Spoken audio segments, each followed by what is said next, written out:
Hit record, let it roll. Scales, tails, metamorphosize. We don't sugarcoat a thing. We don't chase that easy conversation.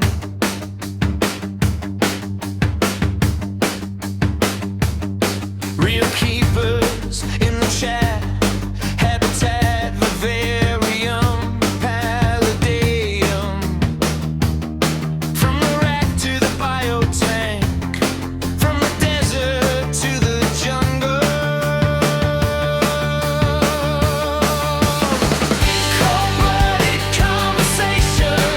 Real talk, we walk that walk. No hype, no bait, just learn, relate. Cold blood. Real talk, same crew, one community. If you're here for the truth, then you're one of us.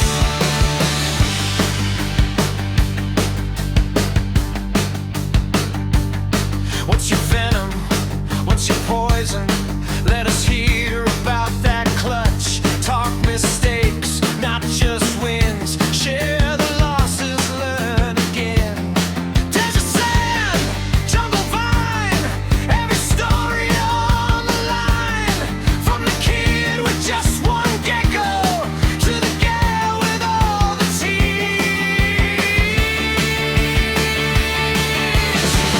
Cold-blooded conversation.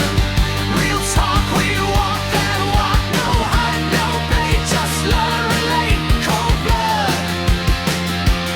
Real talk, same crew, one community. If you're here for the truth, then you're one of us.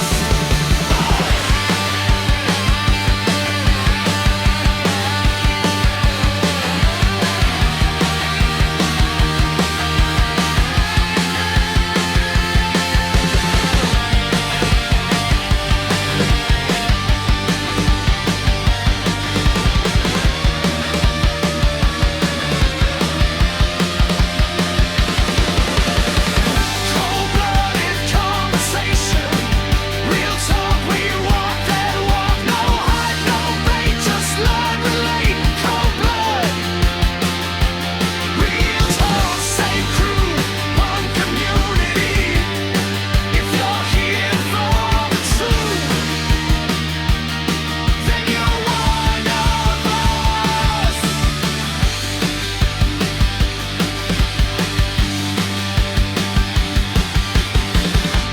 Welcome back to the M.A.D Exotics Podcast, folks. Today we're joined by Alex Myers of Agamids.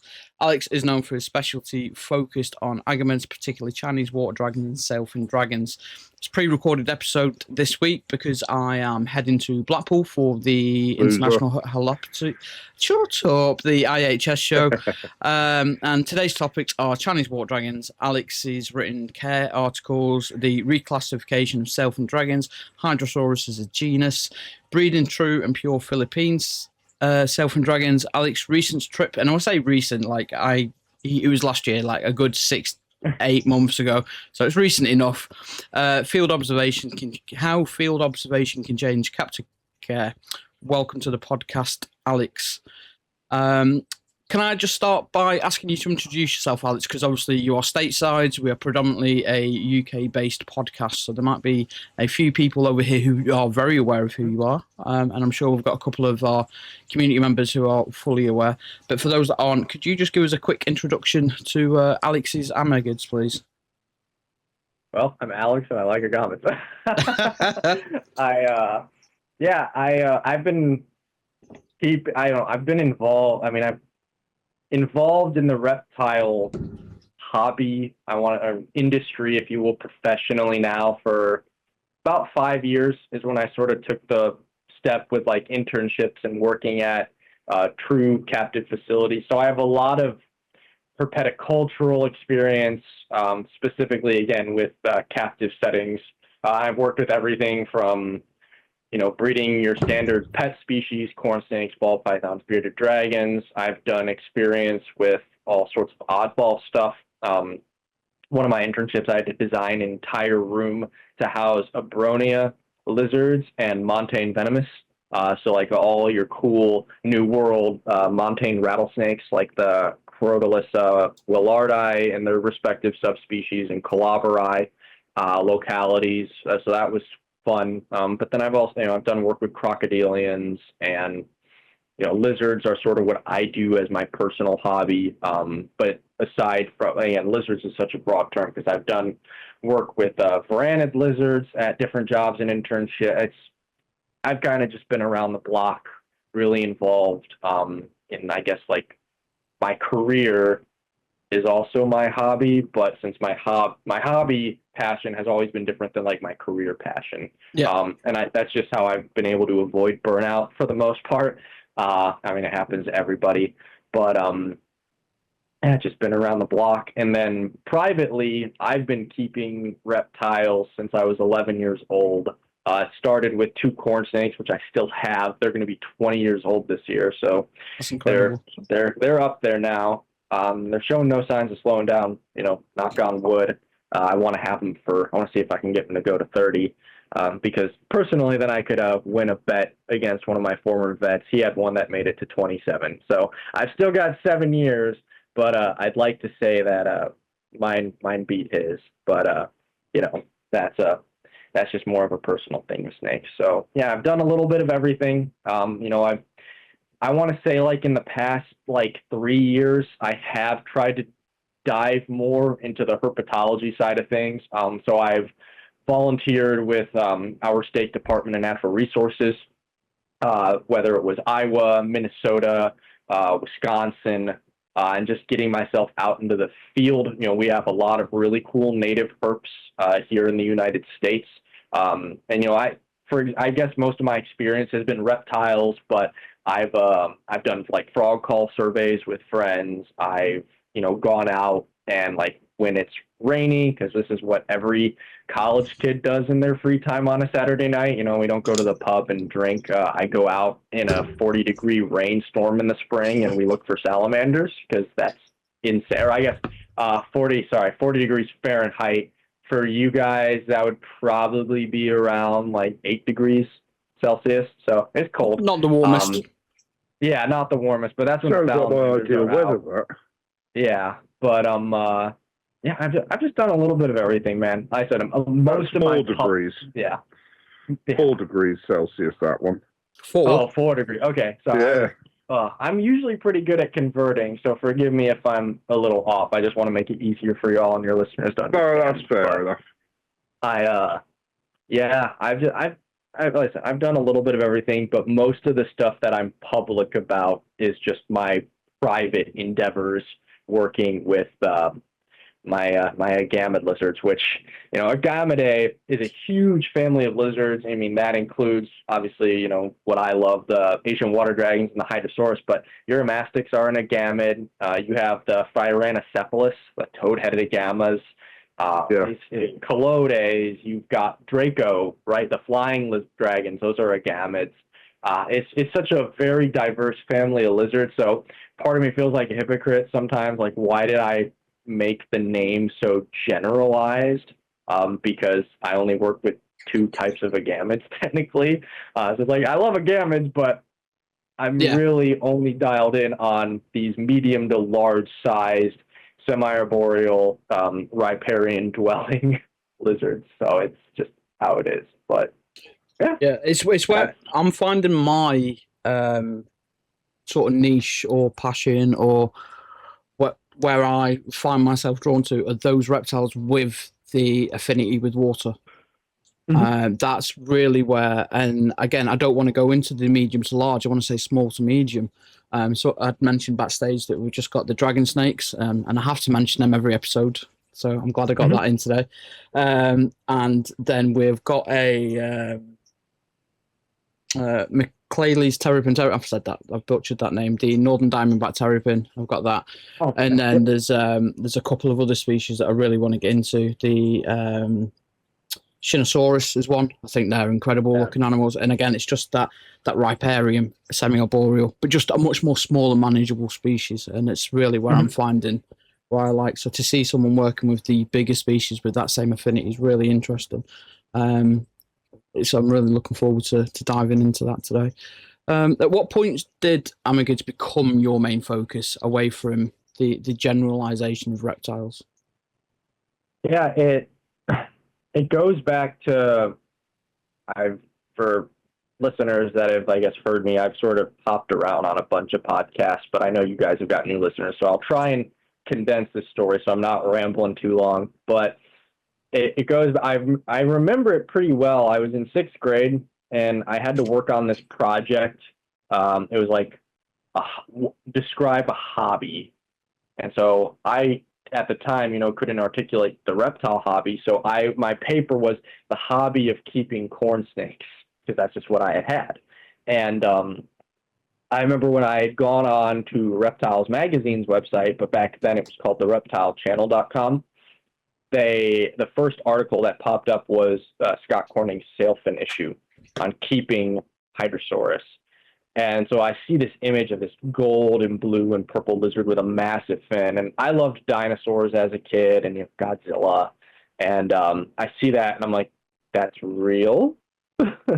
And then, I'm looking around, making sure the teacher's not walking by. We were in, the computer lab, and I'm supposed to have a Google Doc open, typing my thing, but I'm obviously not because I'm doing research.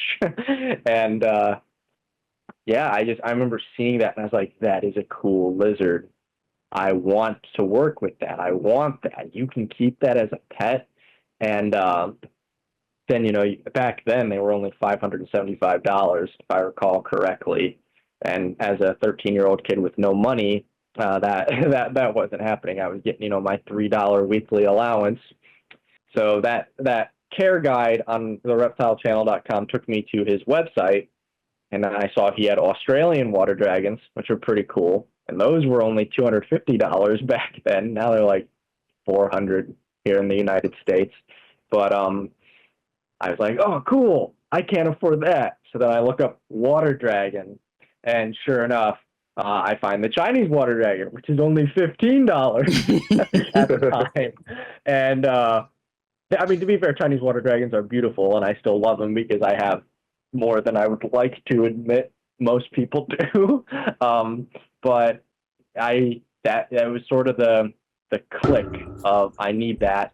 And a friend of mine who had some money, when he was in 7th grade, he bought me a lizard for my 7th grade I want to say it was my 13th birthday or 14th. I was in 7th grade when I got that first water dragon, and he just showed up to my birthday with a critter keeper, and there was this lizard, and I still have her. She'll be 13 this fall. So that's incredible. She's rocked. She laid a clutch of eggs 2 months ago too. She has not laid in 3 years. And then out of nowhere, I saw her start to swell up. And I was like, are you cycling? And I palpated her. And, she laid. It was a bad clutch. But, granted, she was about, 30 centimeters when I got her, too. So, she's probably already 13 years old, assuming she was 6 months to a year, out of the wild. But she's showing no sign of slowing down, just other than being an older lizard. She's got a little bit of arthritis. When I took her to the vet a few years ago, we noticed that on her joints. I was worried it was gout, but then they showed me an x-ray of a lizard with gout where you can see the crystals more, and she's in a little bit more of a smaller setup than she used to be, just to accommodate for her lack of movement. But that still didn't stop. I was surprised. I had a big box in there of dirt, and I saw her digging and digging. I was like, what are you doing? She passed him fine, so that was freaking awesome. But she's enjoying her retirement. Normally, now that I'm doing more breeding, I wouldn't intend to run a lizard retirement home. But the fact that she was my first water dragon, I still have her. I want her to be with me till she dies. But again, much like the snakes I have, I just want to see how long she can live. I've heard rumors of water dragons living into their 20s. I've never found any proof of it. Yeah. So, most care guides say they live 10 to 15 years. Again, it's one of those where were the people that were writing those care guides actually keeping them that long. But I had one friend who had one that made it, I want to say like 12 and a half, and that was a female that also laid eggs before she passed away. So hopefully that's not like a sign of things to come. Sign, yeah. But that yeah, last ditch effort to even pass if the it- genetics on. Even Yeah. if it is, it then gives you something to work with as well as it gives you. You can go, right, well, this happened to me, mate, and this has happened for me. Let's have a reach round, see if other people have had the same experience. Then you've got something that no one else picked up on yet. yeah, it's. I hope she sticks around, man. But yeah, she's mothered a lot of babies, and then probably one of my biggest achievements with the species was actually the end of last year. I bred her daughter that I hatched out 5 years ago, and so like I have my technically I bred the captive bred back to a different wild caught one, because currently like you could probably do line breeding with the water dragons, but now that they're not coming in wild caught, I'm just trying to throw as much genetic amalgamations as possible, just breeding wild caught to wild caught or wild caught to my F1. So I don't know if you want to technically call the prodigy F2s or F1.5s, since only one parent was captive bred. But I produced babies from a lizard that I produced. So that was a cool feeling, because I'd never done that myself. I had done that at jobs, but again, it's like, 18 months to 3 years generation time for like colubrids or something. Like you can do that quickly. And the water dragons can breed fast. I think the only reason it took me so long was just because I was going through college when I was also breeding water dragons in high school, and I couldn't. When you're moving around so much, you can't focus. No. And so now that I'm graduated, I got my degree, and I work, and then I come back to my place and I do work part 2, which is my lizards. But the fact that I was able to do that now for coming up on 2 years, being more consistent, it is true what they say, that as long as you're consistent, usually breeding success follows. Breeding happens. Hatching stuff is never a guarantee, but you see things more often when you're looking at stuff, every day. So. Yeah. I've had the debate the breeding and hatching with people several times now, because the comment come up: what makes a proven animal? Is it passing eggs? Is it young that thrive? Where does that line begin? And you are right that breeding's easy. Everyone can put some animals together, but then being able to actually take them full times and then see the young thrive and survive, and then obviously go on to then breed that young as well. That is. I haven't done it yet. I'd say actually on that there's front, a reason not everybody has. Not to sound. I mean, as long as you're diligent, you'll get there, man. Like I think the biggest thing, and I've always tried to surround myself with, I guess, good mentors or people who are experienced. Like somebody once told me, like, talk is cheap. I've heard.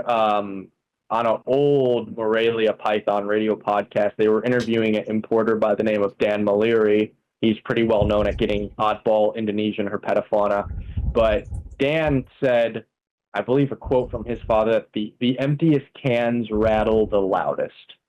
And so, I feel like the past 2 years I've been maybe a little bit more public on talking, but me being more public in the past 2 years is making up for the past 8 years of me trying to just breed water dragons, right? Yeah.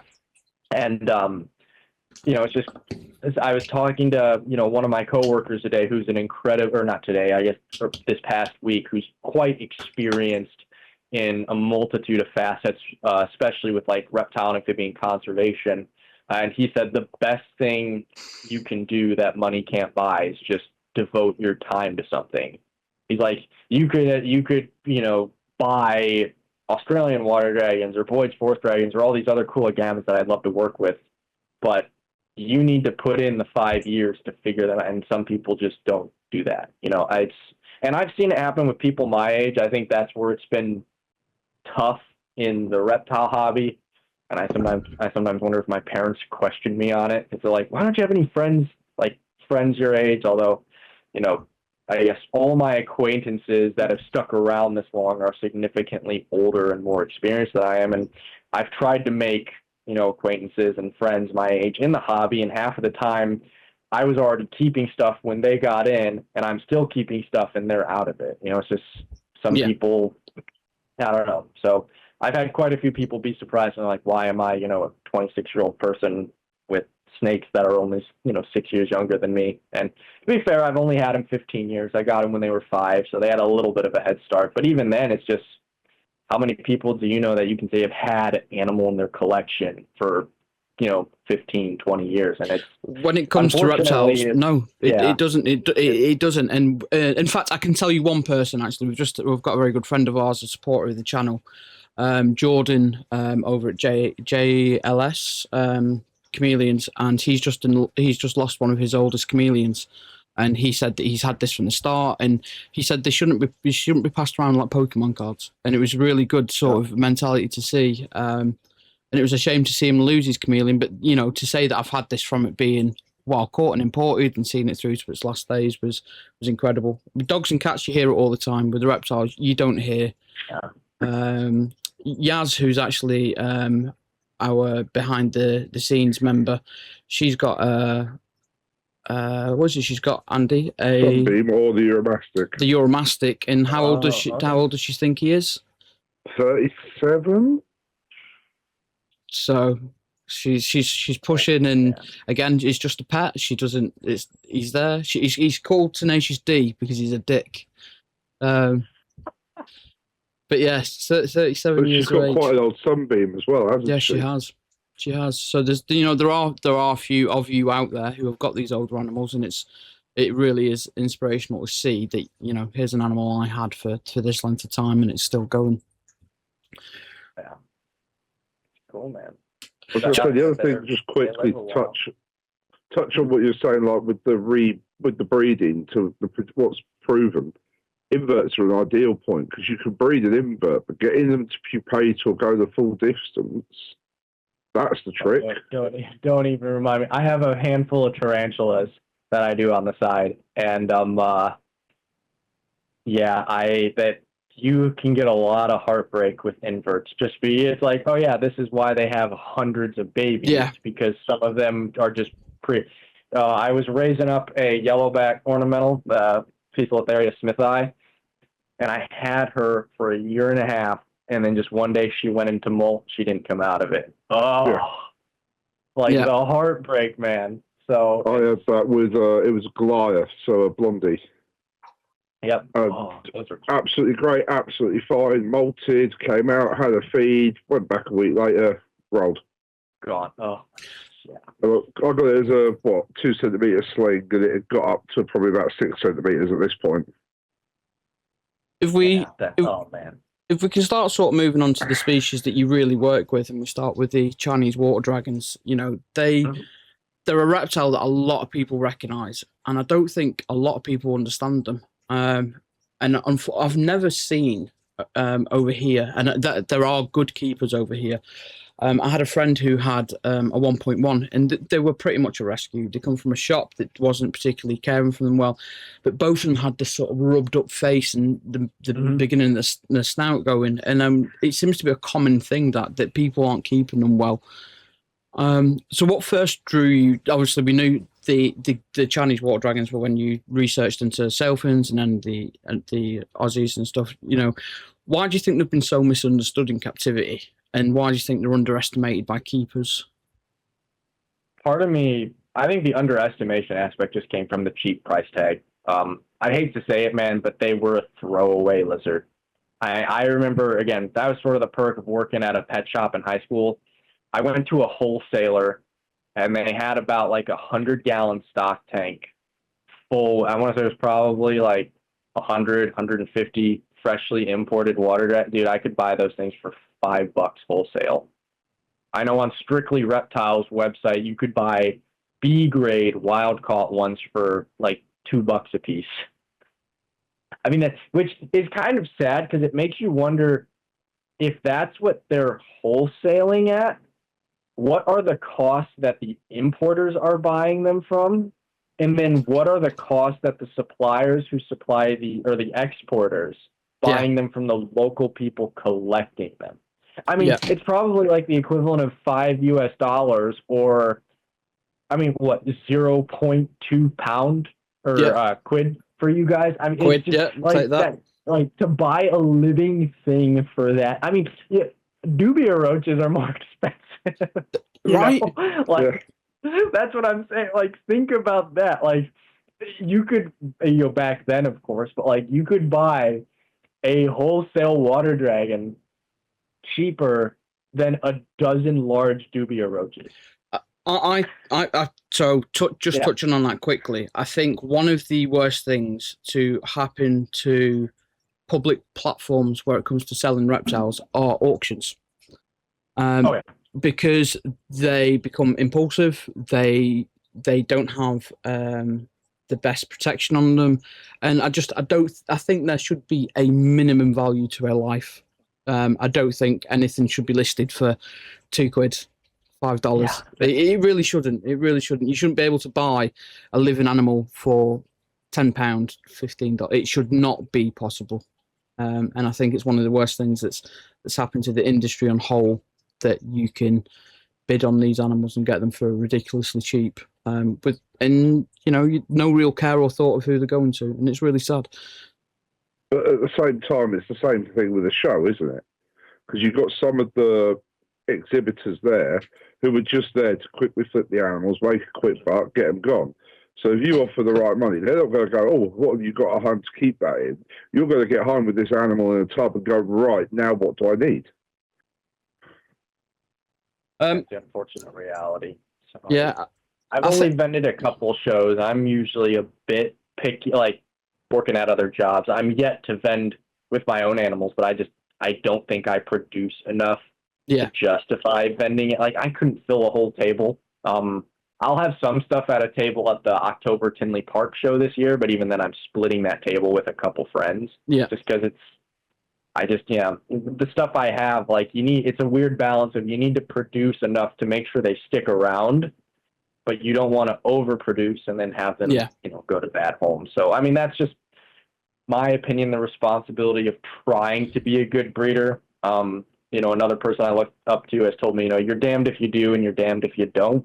Like, there's obviously going to be pros and cons to doing anything. Like I said, I try to be the best I can. I'm not going to say, oh, I'm perfect, I'm doing everything right. Like, there's no right way. I'm just trying to make sure that the animal species that I love and I'm passionate about are here, so that way, as long as I don't get hit by a bus tomorrow commuting to work, one day when I'm an old curmudgeon that can't take care of my lizards, I'm hoping that the next Alex or Scott Corning or John Steele or Ryan Trammell has access to water dragons and pure sailfin stuff that ideally I will have had produced in enough to make sure they're out there.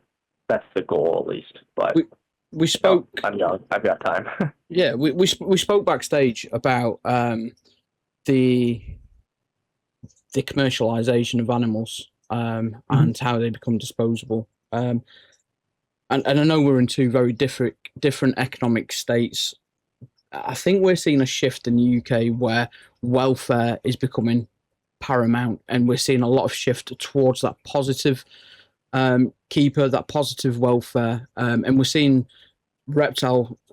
dedicated reptile shops sort of refuse sales and question keepers or potential keepers, and encourage the new generation of keepers coming up. We've got a store over here who will give their potential new keepers, children, questionnaires to go away and fill. And then when they come in with their parents and they've passed this questionnaire, they get a certificate of ownership, like an adoption certificate. And we're seeing a much more positive shift over here in that sense. And I know it's really difficult because you're on such a bigger scale, but do you think you are seeing that shift? Or do you think that it's still quite niche and there are people following that trend, but it's not quite on a national scale yet? As much as I guess going back to that, previous, DM, it's like there are, I guess maybe not the emptiest cans, but like there are people in the reptile scene that preach that. They tried it, like, especially on and I mean, I'm not on social media as much anymore just because I got tired of it. And I genuinely just can't take some of these people seriously. But the whole, animal, like, it sounds like you guys are very serious about that. Like, that's crazy not crazy. Like, I think it's crazy awesome.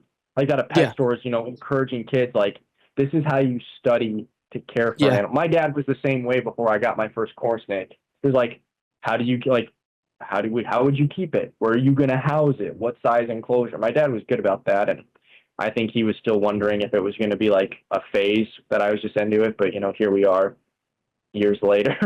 But in America, you see that being preached in the online circles, but I've gone to shows and you still see people, teenagers walking out with deli cups with Nile monitors or reticulated pythons. Like, as much as I hate to say it, I think it's one of those where ethical and welfare have just become marketing terms here in the U.S. to make people look like they're doing something good. But I just can't take those people seriously who say that, because the actual meaning of those words for people in the private sector, it's just not worth it. Like, oh, cool, you're a ethical keeper because you use Arcadia UV lights and halogen technology, and I listen to the admins on a terrible reptile Facebook group that I'm not going to say because it's full of egos and know-it-alls. Like, and then at the same time, they're still at the shows and they're just selling. Like, you can't. It's just sort of this facet. It's the Wizard of Oz, right?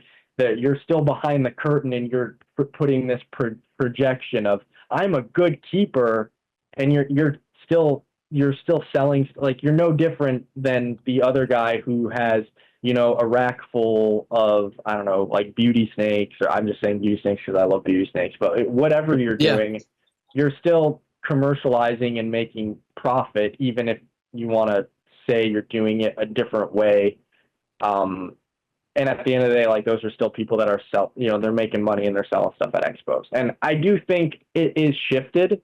I mean, the fact that there are breeders that promote UV lighting and other methods, I think that's great. I'm biased, of course, because if I don't keep the stuff that I keep with proper UV lighting, they get metabolic bone disease and die. But it definitely makes me chuckle sometimes where you could have like a monitor breeder. And again, I'm not here for the debate.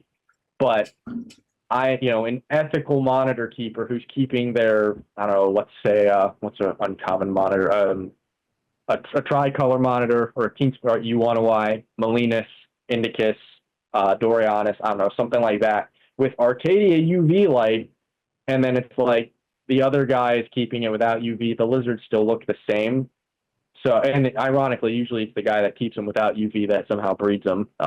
I know that because there's only one guy that's ever bred Dorianus in the States, and he lives 5 hours from me. But, it's just like, again, it's a marketing thing.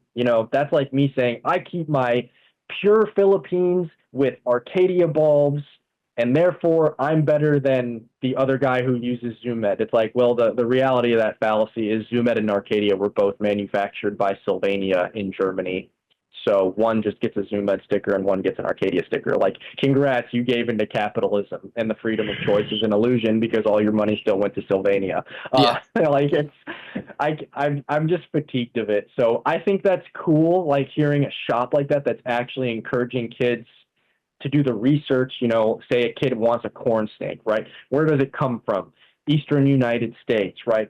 What is the optimal hotspot? Or, again, give a range, because these animals aren't perfectly kept at a hotspot of 30.1 degrees Celsius. No, it could be 28 one day. It could be 31 another day. Like, people are just, I don't know, maybe this rant isn't making any sense. It makes perfect sense. Because this is the like, kind of conversations that we're trying to encourage. Yeah.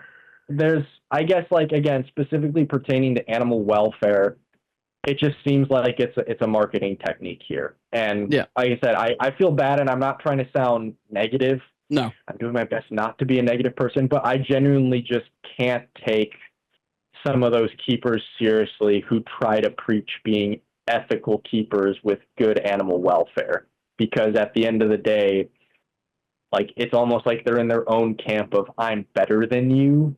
And like, look, nothing I do is perfect. But at the end of the day, like, my lizards aren't bashing their faces.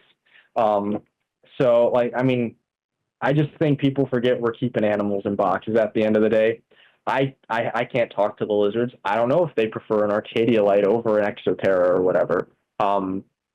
But it's just, I think in general, the U.S. hobby here is still so focused on commercialization, and you have people who are like, we're changing our standards, you know, we're being more biosecure.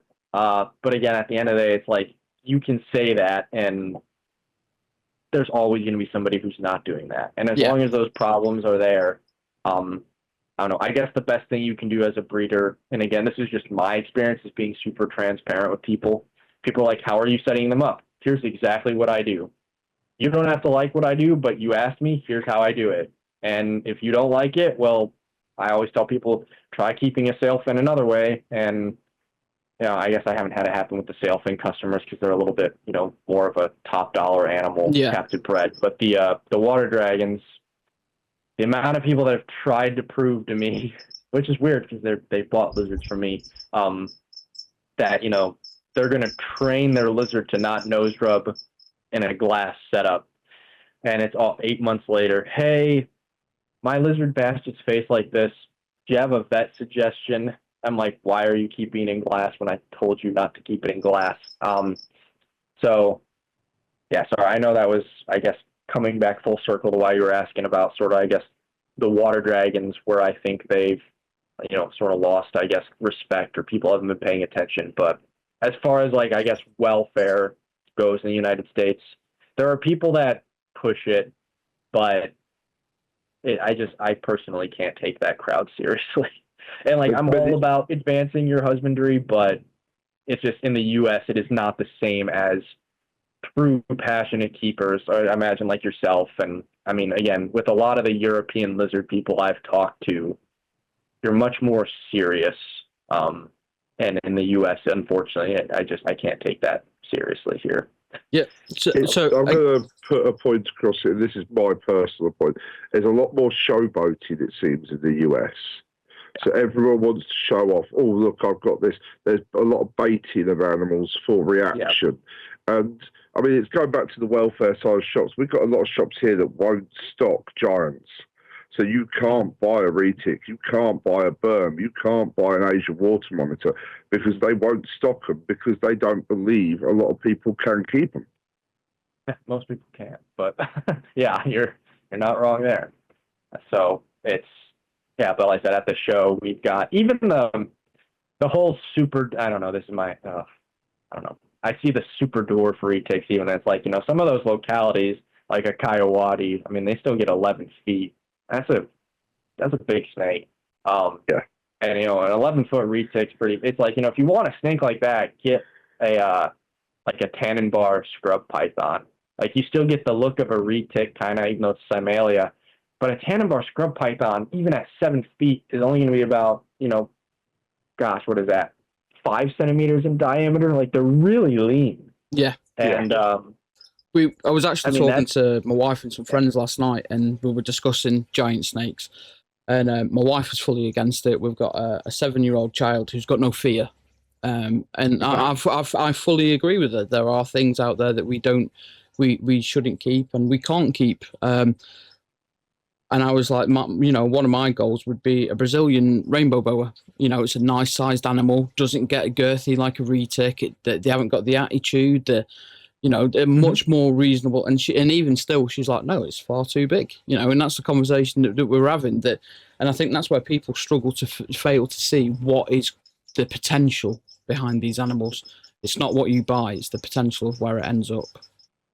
But I've got 2 9-foot retics, dwarf species. I couldn't tell you localities. I couldn't tell you percentages. The male came to me as a wild type, and no one knew the lineage. And he was an adult. He's about 12 years old now, 9 foot. He's pretty much done. The female I picked up, and she was about 3 years old and 5 foot. And she's gone to 9 foot now, but she's got so many different morphs in there. She's not pure super dwarf. She's not pure dwarf. Because none of these, what people forget is if you buy a morph, of a lot of these Outcrops to animals. the mainland, It's got to yeah. go to mainland to come back, and that's why a lot of these have to be listed with percentages. And just because it says 75% super dwarf does not mean it's going to stay small. There's Genetics still are a lottery. 25% chance. Yeah. Oh yeah. And it's why I'll never breed them, because I don't know percentages, I don't know lineages. I could put them together and I could end up with a 15, 16 foot baby when it's grown. And I've sold it as a dwarf, and that is not a dwarf. Even then, a 9 foot. I mean, yeah, it's just, I don't know. I mean, retics, for the most part, as soon as you get to the populations that are east of Wallace's line, I mean, they're the apex predators on those islands due to the lack of megafauna. I mean, some of the largest reticulated pythons in the world are from the Great Sunda Archipelago. And I mean, Sulawesi, they just caught the new record one, where literally, actually, the Regency she was caught was like 15 minutes from where I was camping. What was the size of her again? I can't remember. Gosh, I have to convert. She was, I want to say, it was just under, just under 8 meters. Like, that's a big, like, yeah, remember, that's a wild female. So, and she hadn't eaten a meal, from what I understand, either. So, she was up there. I want to say, for those over here, that's 26 foot. Oh, okay, 20. I would say, or not 26 foot. So 22 foot. Sorry, I did the math wrong. Under 8 meters. So, 8 meters is. It's 26. Okay, 3.3 foot to a meter. You're looking at 26.4 for 8 meters. So she was on. I want to say she was like 22. Yeah, they said in the wild. That's a big snake. It's a big old snake. It comes back to the argument. People say there's 30 foot, 40 foot snakes. It's possible, but at the same time, it's debatable. Yeah, I mean, I wouldn't be surprised if they got that big before people really started colonizing. But I mean, you still hear stories of the or like the reports of the reticulated pythons killing people over there. And I mean, to be fair and no discredit, but like, having been to where those snakes are, like, the average Indonesian man is like 5'2" and 80 pounds.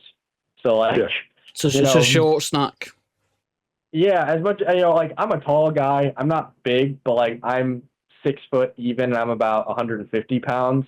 I've got sort of my wide shoulders, kind of, and it's like, yeah, if a snake got around my neck, it could kill me. But I don't know, when you're I don't know, growing up and you're reading, you're like, snakes don't kill people. Snakes don't kill people. Especially, like, since I was more biased from the captive perspective of my experience. But like, being out in the field and you just see the way of life out there. And I mean, again, just technically, like, Indonesian people are just smaller. That's just how it is, right? Some people are bigger, right? I've got a friend of mine, I forget where his heritage is. His family is just super tall. They're all 6 feet and like just a muscular, like, stocky, like just under 200 pounds. They're just big people. Like, it's just genetics. Like, that's how it is. Yeah. And so for whatever reason, it's like, well, the snakes there are big. There's no tigers past that line. So like, they are the apex predators. And and people are small. It's just, if you've got a 4'6" grandma toddling down the street and you've got a 20-foot snake that's hungry and it sees an opportunity, it's taking it. Yeah. No, it is a little terrifying. Like I said, definitely made me a little bit uneasy realizing that snake was caught about 15 minutes from where I was. Yeah. I caught a juvenile retic, so now I'm like, I wonder if that was one of her prodigy, Yeah. So It very well could be, couldn't it? You get the like tribes in the middle of nowhere, and the stuff they will have seen that we'll never cross paths with. Because as much as these animals are meant to be big, they are a master of hiding. Oh yeah. You could, for all you know, you could have literally been 5 foot from that snake and never known. It's very possible. I'd believe it. Probably for the best. I love a big retic, but when you're in the field, and especially that remote, it's like the time you don't want to roll an ankle because you're 6 hours from a hospital. You know, it's Yeah. it's a different It's thing, you know. eye-opening. Yeah, like if I had looked for like timber rattlesnakes by me, if I get bit, not that I want it, but it's like, oh, just calm myself down. Hospital's 40 minutes away. I'll be good.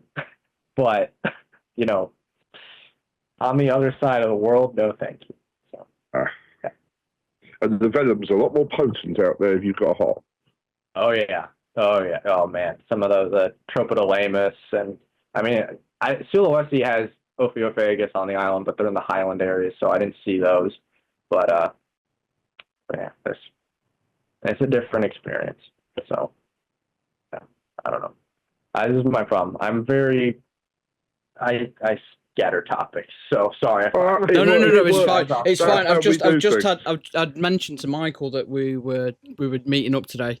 So I just said to him, was there anything that we did that he had missed when he spoke to you? So he's just messaged now to say that he spoke about loads of stuff, take a few notes, and then he's just mentioned about the animals that you sent to the UK, but we've touched on them. So yeah. So appreciate Michael just dropping that message there. I want to look, but because I seen it was Michael, I thought I'd just have a quick look and see what Tell him I say hi. Well, he'll see this. He'll see this Friday. So over the weekend, because we've got a show coming up next weekend, so that's why we're doing the pre-recorded. It's one of 2 reptile shows that we have over in this country, because we don't get many. We get invert ones coming out of our ears. I'll have to fly out and check out a UK. You would be really disappointed, unfortunately. Yeah. Really disappointed. Well, I had talked with, I want to say on the episode I did with Paul, trying to see if I could like give a lecture at the BHS AAH symposium, but yeah, I guess something never worked out for that, because I would have I've given a couple talks to my former university where I studied for their herpetological society, and I've spoken at the Minnesota Herpetological Society. Yep. I'd love to share my findings in captivity, or even just talk about being out in the field. But yeah, I promise I'll get over to the UK one of these days. We'll pass your name on. So we've got members of the community who moderate for the AAH. So we'll pass your name on and say how interested you are. Yaz is one of them, isn't she? So, and she's our wrangler at the end of the day. She's part of the team, and she keeps me and him in check, and does a good job of it. We've kind of swerved away from the water dragons, so I just want to touch quickly on like where people tend to go wrong with them. Is it enclosure size, humidity, water access, lighting, UV diet, and you mentioned the glass enclosures. So like, what are the common mistakes that you see that really should be avoided early on, because it's dead easy to avoid them? Yeah, I'd say the answer is E, all of the above. Yeah. So it's like and again, my mindset when I started working with them is, why do people have difficulties if everybody's writing these care guides? And the care guides are all similar. So if that is quote unquote how you're supposed to keep them, why are they doing wrong? And so when I started refining my work with the water dragons, my logic has always been, and I mean, this is, I think, the only way I've been able to keep and breed any species I've worked with, is cater to the needs of the animal and not use my own bias of what I want. So right away, nose rubbing, for whatever reason, and actually, I think now that I think about it, it was on Paul's podcast I did, where somebody commented this and it like clicked. And I had never thought about this in like 8 years of breeding them. But the water dragons use water as a getaway. I personally, so again, this might be kind of controversial. And the only, I guess, peer-reviewed thing that I can cite would be Bert Langerworth, who was keeping Chinese, and most notably his work with establishing Australian water dragons, is that they're prone to like blisters and like skin infections if they don't have clean water and if they're too wet. And so part of me also thinks about too is like the stress response is, since they use water as an escape, when you keep them with a large reflective barrier, if they're flighty, again, think about back in the day where people were keeping wild caught species. They have this giant semi-translucent, semi-reflective wall, and they see that as an escape. And what do you get? A lizard that bashes its face into it.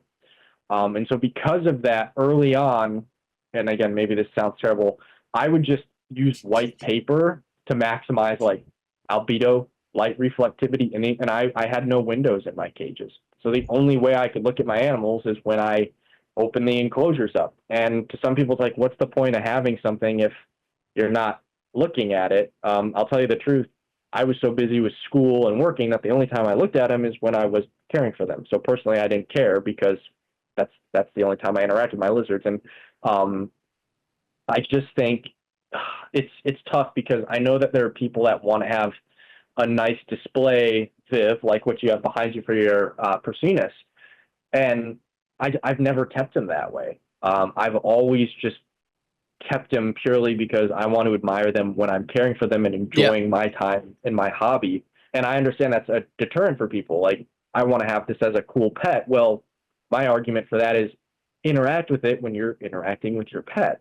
But if you want to keep a water dragon in a display viv, I'm not going to say that's not best for the animal, but I don't know. I feel like, I don't know.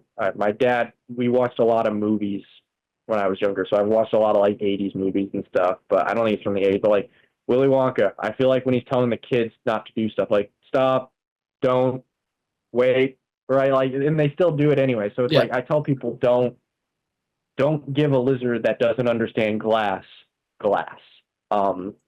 A lot of people in the U.S. have been using the grow tent greenhouses. And I have switched to those because when I moved, I needed a way to get big enclosures.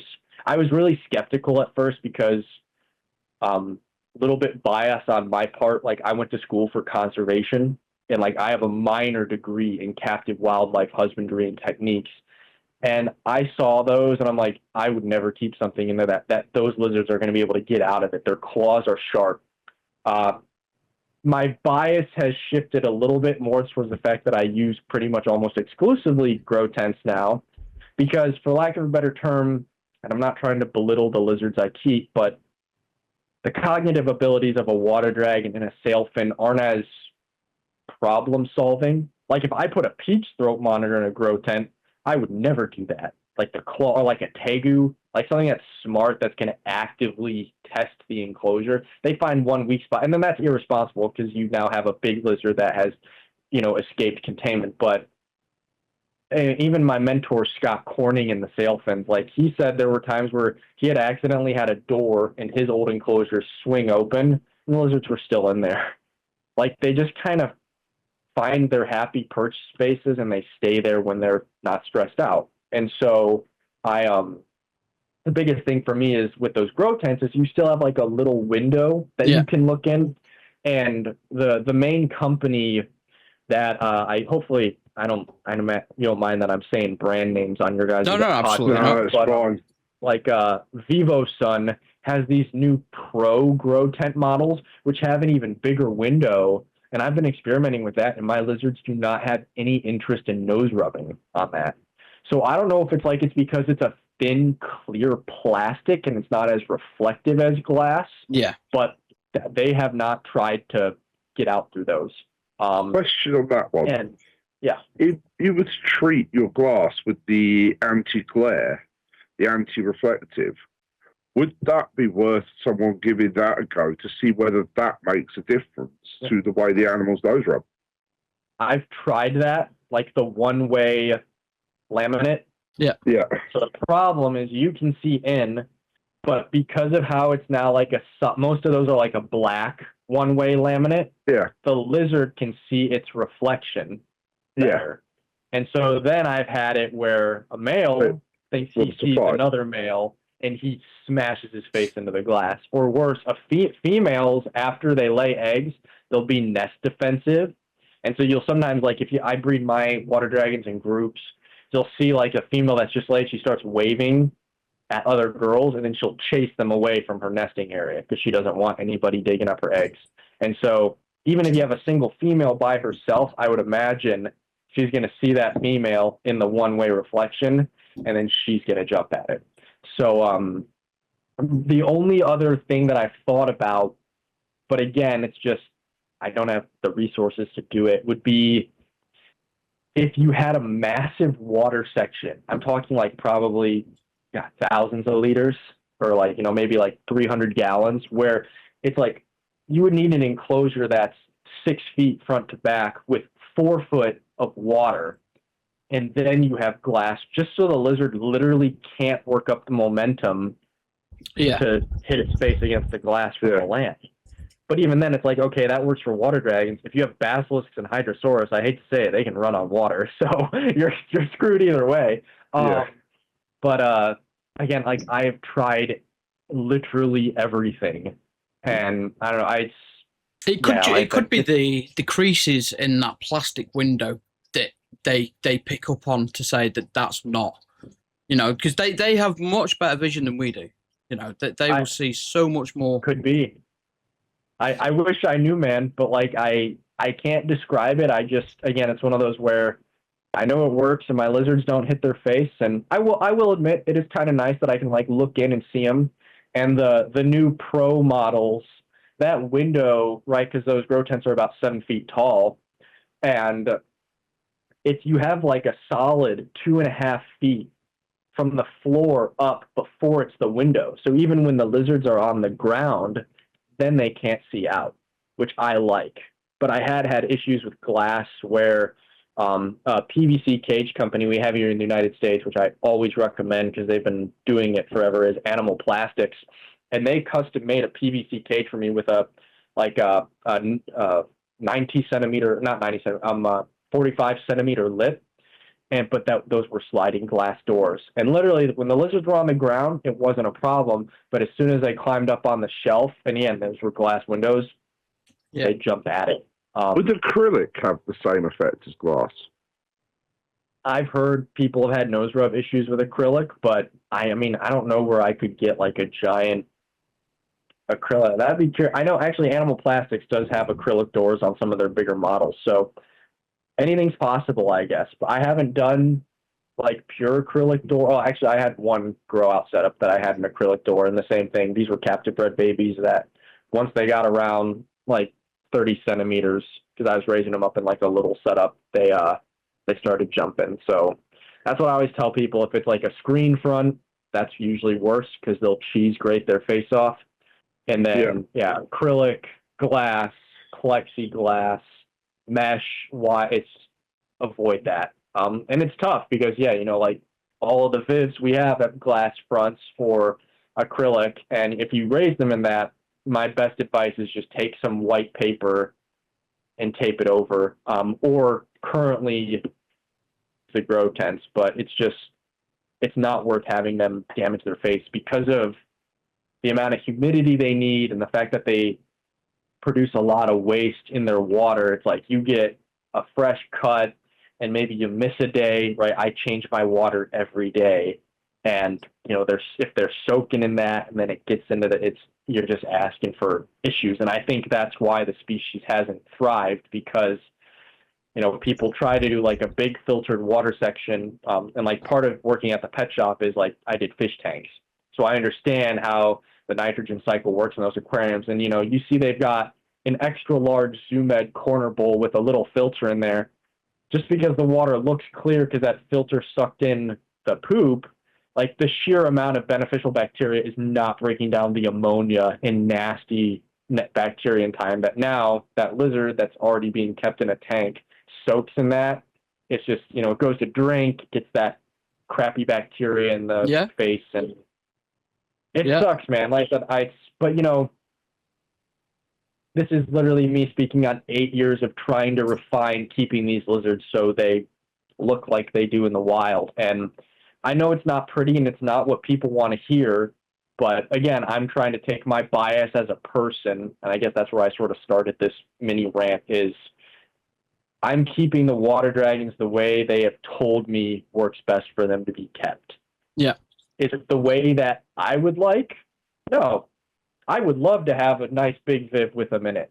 But if I did that, they're not going to thrive. And again, that's where, as I started with this tangent, the bias of why is everybody saying we're keeping them this way and they fail to thrive? And I've had to completely change it. Now, the aspects of the care are the same, right? Heat, UV, a good diet. But the way I'm housing them, the way I'm providing their water sections, like it's just not what people would expect, but it works, and it's working really well for my lizards. And like I said, you don't have to like what I'm doing. And again, sort of the topic we had earlier of like, well, is this good welfare for the lizards? I'm like, I'd like to think a lizard with no nose rub that's breeding and shedding and growing is telling me that my care is providing him what he, and like I've got branches and stuff, just because I can't see them in some of the enclosures, I can hear them moving. Their muscle tone looks good. Their exercise, like they're doing water dragon things. But just because I can't see them doesn't mean that's not ethical. Like, welfare doesn't mean the lizard has to see me, No. And like I said, I know maybe it's controversial and it's not what people want to hear, but I'm just trying to keep the lizards the way they've told me. I guess that's me anthropomorphizing, but the way that they're saying they need to be kept that fits their needs. The snake people say it all the time, right? You need to be a student of the serpent. So I guess maybe I've just been lectured by the lizards. One of the things I want to touch on just before we move on is diet. So we spoke briefly again off stage about the importance of diet, and especially within the water dragons and air quotation marks blue phase animals. Yeah. So again, it's something that I've dived into recently with the Prasinus, and I managed to turn a blue lizard to a green lizard within 53 days. And when we spoke about it, you instantly knew what I was talking about with the carotenoids. So is that something that you've come across as well, where the diet isn't, and you've seen animals not show correct coloration via bad diet? Yep, absolutely. It's a green lizard. Like, one of the common names is the green water dragon. And it's the same. You see it with basilisks too. But they look this washed out blue color. And I do believe like ultraviolet lighting has something to do with it. But the biggest thing is diet too, because I've noticed if you don't keep them with intense UV, they don't seem to get as much black pigmentation. That was something I learned early on at first with my original breedings, because I was only using T8 lighting. Yeah. And I was raising babies, and they had the stripes, and they were turning green, but a lot of the wild-caught adults that I had, they had this nice black freckling, like melanin, which, as you know, melanin, it helps, sort of absorb the UV radiation. And the water dragons aren't on the equator, but they're pretty close. They're I guess you could say like a subtropical, as tropical as subtropical lizards get. Yeah. If that's like, imagine like far south Florida for us in the United States, like where Burmese pythons can live and breed year round, these lizards are found, Vietnam, Thailand, Laos, Cambodia, French Indochina. The original name, the Indo-Chinese water dragon, Cochinchinus, right, of Chinese origin. That's literally the etymology of the species name. But the UV lighting, I think, helps bring out some of the black pigmentation. But the green, as you said, that's more in the diet. And so back in the day, you would see people, they were trying to have I don't know whether there was true exanthic water dragons. There was a melanistic one years and years ago, but that animal never made it. And that was a true melanistic individual. I've got multiple photos of that. They're old when they came in, but the eyes were completely black. But the blue water dragons are attributed for the most part to a deficiency in carotenoids, which are accumulated from the various plant-eating insects that these lizards specialize in.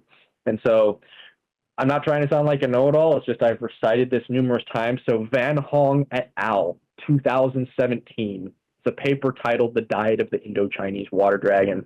And what they found is that literally about 97%, if I recall correctly, it's been a minute, but 97% of the wild stomach contents across over 100 specimens of juveniles, neonates, subadults, and adults was invertebrate matter, and only about I want to say it was like 0.7% of those stomach contents was leaf material, which they attributed to accidental ingestion when grabbing invertebrate prey. And so these lizards are invertebrate specialists. So despite what the care guides tell you about feeding rodents and fish and feeder lizards, like you're talking adults and juveniles. Like, I get it. Something like a Nile monitor, where there's also been studies done on them, how they start out as strictly insectivorous, in the skull morphology literally changes from an obligate like insectivore to a carnivore as they get older. That's totally different. But the fact that this study has all of the age ranges and life stages of the Indochinese water dragon, and there isn't a single rodent or anything in there, like, why are we feeding those in captivity? And I suspect that attributes more to obesity and like fatty liver issues we see with them, because they will eat mice and stuff in captivity if you let them once they're healthy. But at the same time, the coloration, I want to say of the stomach contents, it was like 80 or almost 90% were invertebrates of the order Formicidae. I want to say order, or maybe it's shoot. I am making a total embarrassment of myself saying You're making me feel well out of my comfort zone here with it all. So you are on the right track. Okay, but Formicidae, it's the ants. Yeah. And mostly you have a lot of weaver ants, which are leaf specialists. They make these giant nests, and they're huge. They're like giant ants. I saw some of them when I was in Indo. And so these ants just accumulate carotenoids from eating all of these dark, rich, leafy greens. And specifically, there's two main classes of carotenoids. You have the carotene class and you have the xanthophyll class. And so most people are associated with like beta carotene and alpha carotene. Yeah. And in theory, and this is, I'm sure as you know, this is a big debate in the reptile hobby, that insectivores cannot make their own retinol or pure vitamin A. Anecdotally, I believe that. My vet told me that, and I had supplemented with pure retinol even in small concentrated times, and I overdosed my animals on vitamin A and had a terrible breeding season. And I had to literally give them nothing but calcium and horribly malnourished insects for a year so they could burn all of the fat-soluble vitamin A out of their system. Since then, I have exclusively only supplemented with trace amounts of beta-carotene, and for the most part, I gut load with dark leafy greens, rapashi supplements, or carrots. And the only reason why I still do carrots is because I know carrots are higher in vitamin A, but I'd imagine the trace quantities of retinol from the carrots combined with all the carotenoids, that's how the common name carrot is derived, is better than the pure retinol powder. And so, small tangent aside there, the point is that those ants are eating the leaves rich in the xanthophyll class carotenoids and the beta carotene class or carotene class carotenoids, and the lizards eat the ants. And the thing is people will say, well, how do they eat? What if they're eating an ant that doesn't have its gut filled with leafy material? For the most part, I can see that argument, but Mark Finke, who and we had talked about this off stage, he is the leading nutritionist for Timberline, an insect-producing company here in the United States. And he actually gave a lecture on insectivore and insect nutrition at the Minnesota Herpetological Society.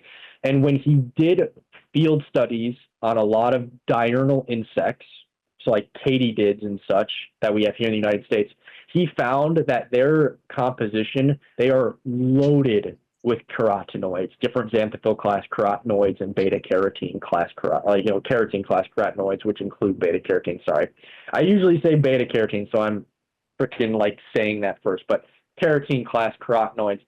And the thing is, insects are naturally low in vitamin A because they're a giant exoskeleton with the guts and stuff.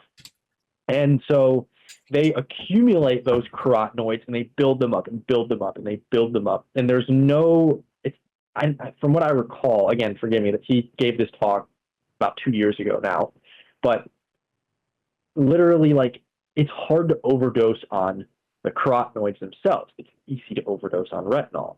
pure vitamin A. And insects, because they're, again, mostly a shell, they only use retinol for their eyes, which is a tiny amount.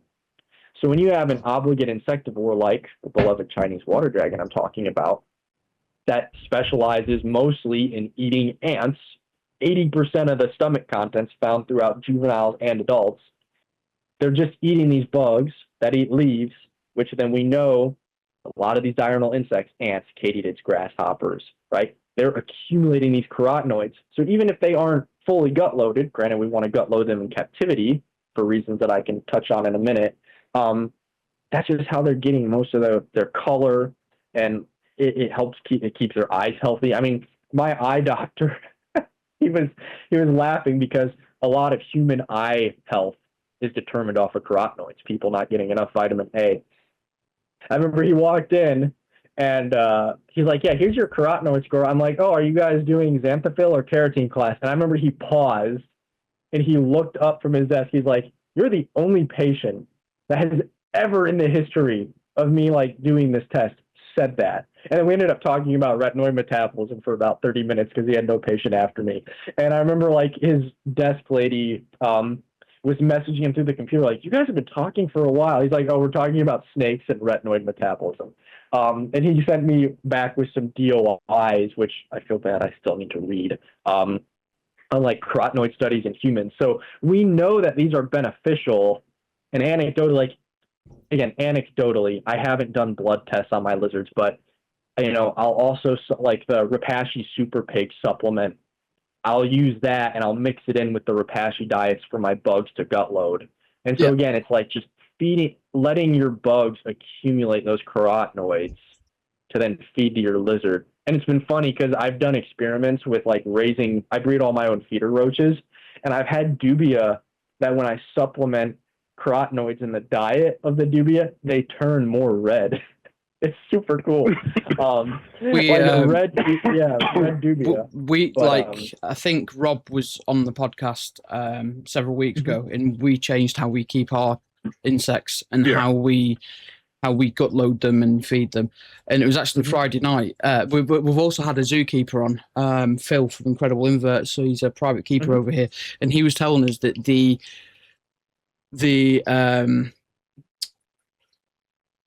help me out, Andy. What am I trying to say?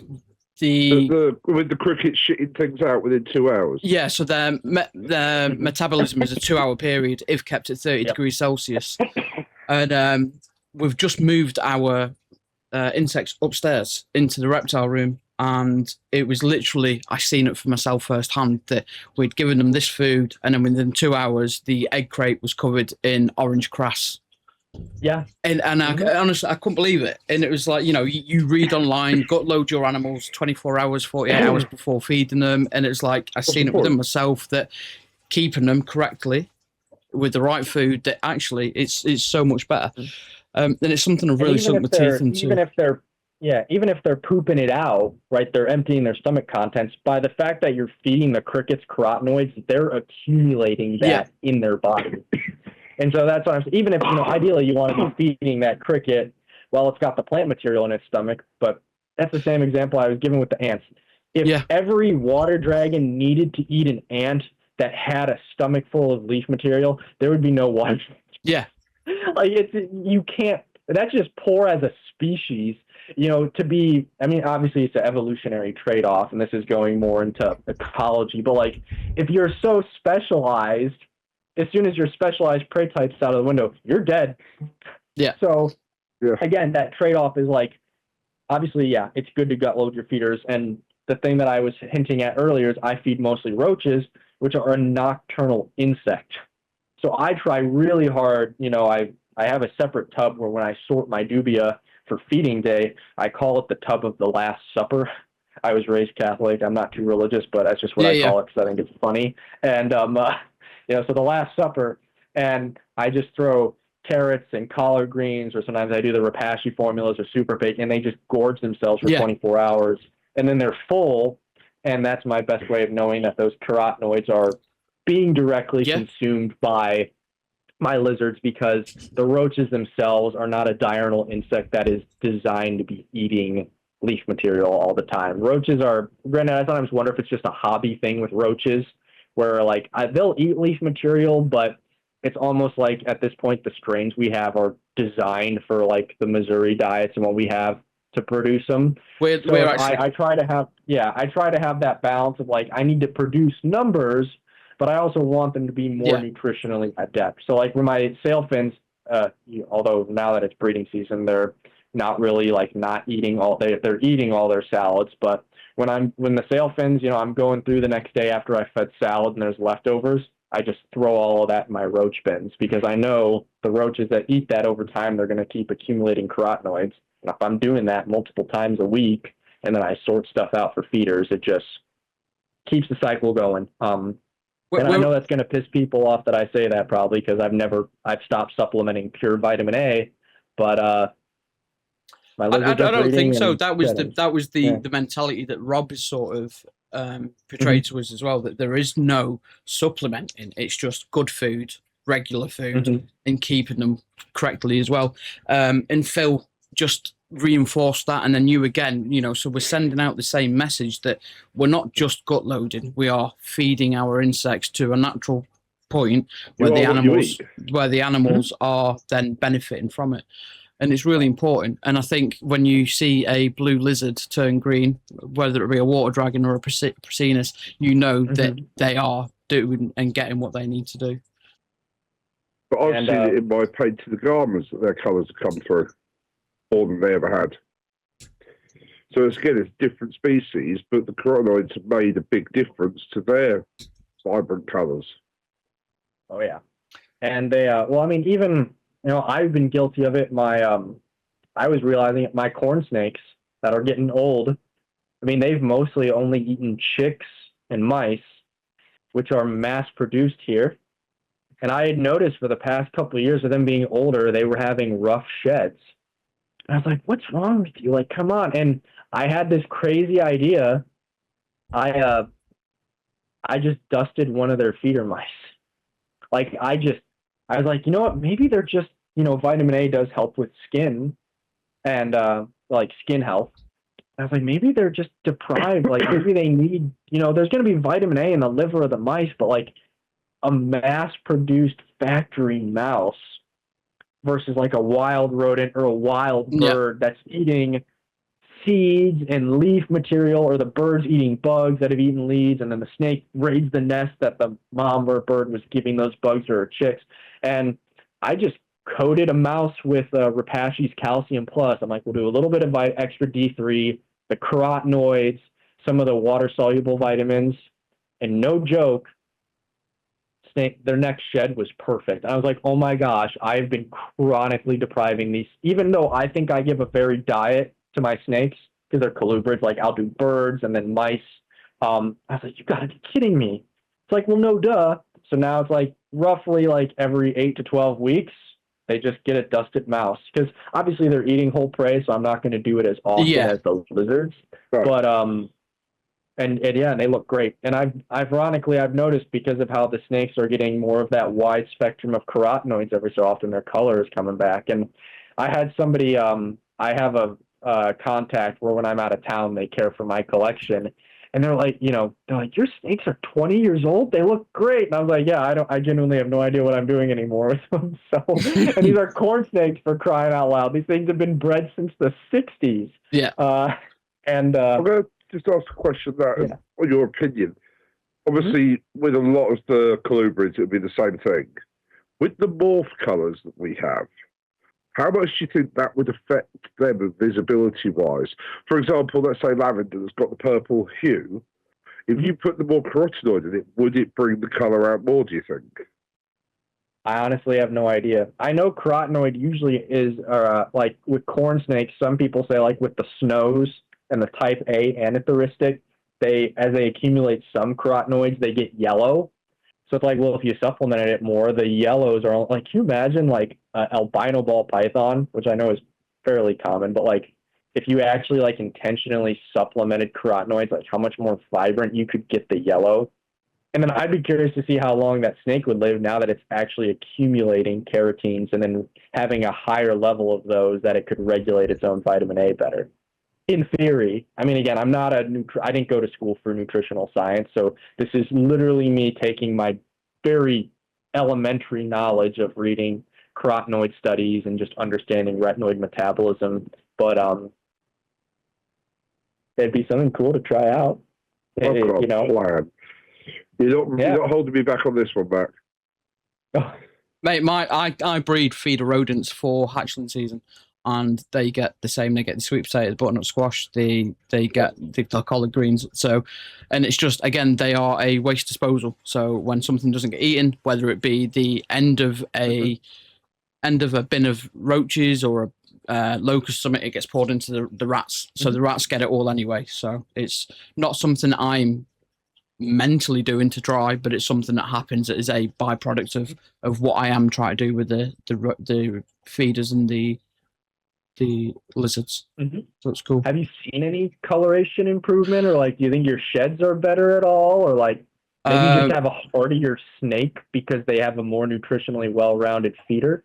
So my adults, I buy all my adult feeders in from a rodent breeder, a private rodent breeder, so it's not mass production.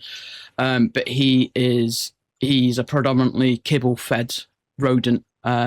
So I have got some babies where I think, God, their colours are incredible. But I've not done enough into it to say it's what the feeders are feeding. I wouldn't like to. It'd be completely speculative. And again, because it's predominantly ball pythons, there's so much natural variation within the genetic mutations and morphs that it could just be a better example or worst example. I haven't got enough data or knowledge or even understanding and consistent stuff as well. I guess the way I do it though is I've got babies from, say, the same clutch of my hognoses. I could feed one with the dusting, one without, and see what happens that way. And then you've got a like-for-like comparison. That'd be cool. Yeah, do it. Like, I mean, again, it's just because like hognose too, those are very generalist snakes. I mean, they eat turtle eggs. The Nasicis are known to eat rodents, but they also eat toads, and the toads are eating bugs that eat again, it comes back to, it's just, but again, in captivity, it's like, we feed them nothing but mass-produced rodents. And I understand because it's convenient, but I mean, that's why I breed my own feeders, man. Like, I love the fact, and I get it, it's more work, but I just, historically speaking, every keeper that I've looked up to, some of the most successful people with their animals are the people that are also breeding their own feeders. And it's just like, I wonder, it's like, maybe just something about like ease of access, but also, again, like you can control what you're feeding your feeders. And you might remember this, Mac, but wasn't it the guy who does the live food breeding at London Zoo? It took him 2 years, wasn't it, Phil said, to get the feeders to a state where he felt they were safe to be fed properly? Yeah, so the Zoological Society of London Zoo, they have a insect keeper just to breed feeders, and he spent some serious time by stripping everything back and then improving their welfare from what they eat to UV to heat. And he's been doing it for several years now, to the point where he's happy and it's a maintaining, but he's always consistently trying to push things forward. We are trying to get him on the podcast for that specific conversation, because I don't think there's enough discussion into it, and especially when we are so used to, like you're saying, buying commercially produced feeders. That and again, had I not have seen the instant results from the Grastrophilus, I probably wouldn't even be having this conversation. But because I've seen such a change in such a quick amount of time, 53 days from a sky blue lizard to something that is emerald green, it was incredible. And I've got a friend who's done it again with Calotes. I've got a friend who obviously I spoke to yourself now, who's done it with the the dragons, and I've got other friends that are now trying it with another species because they want to see. So I've got a friend who's just hatched a yellow tree monitor, and it's not quite yellow. It's not quite yellow, so he's changing the diet. He's increasing the UV. And it's just these conversations that we have when people are actually seeing the results rather than just being told the results is massively different.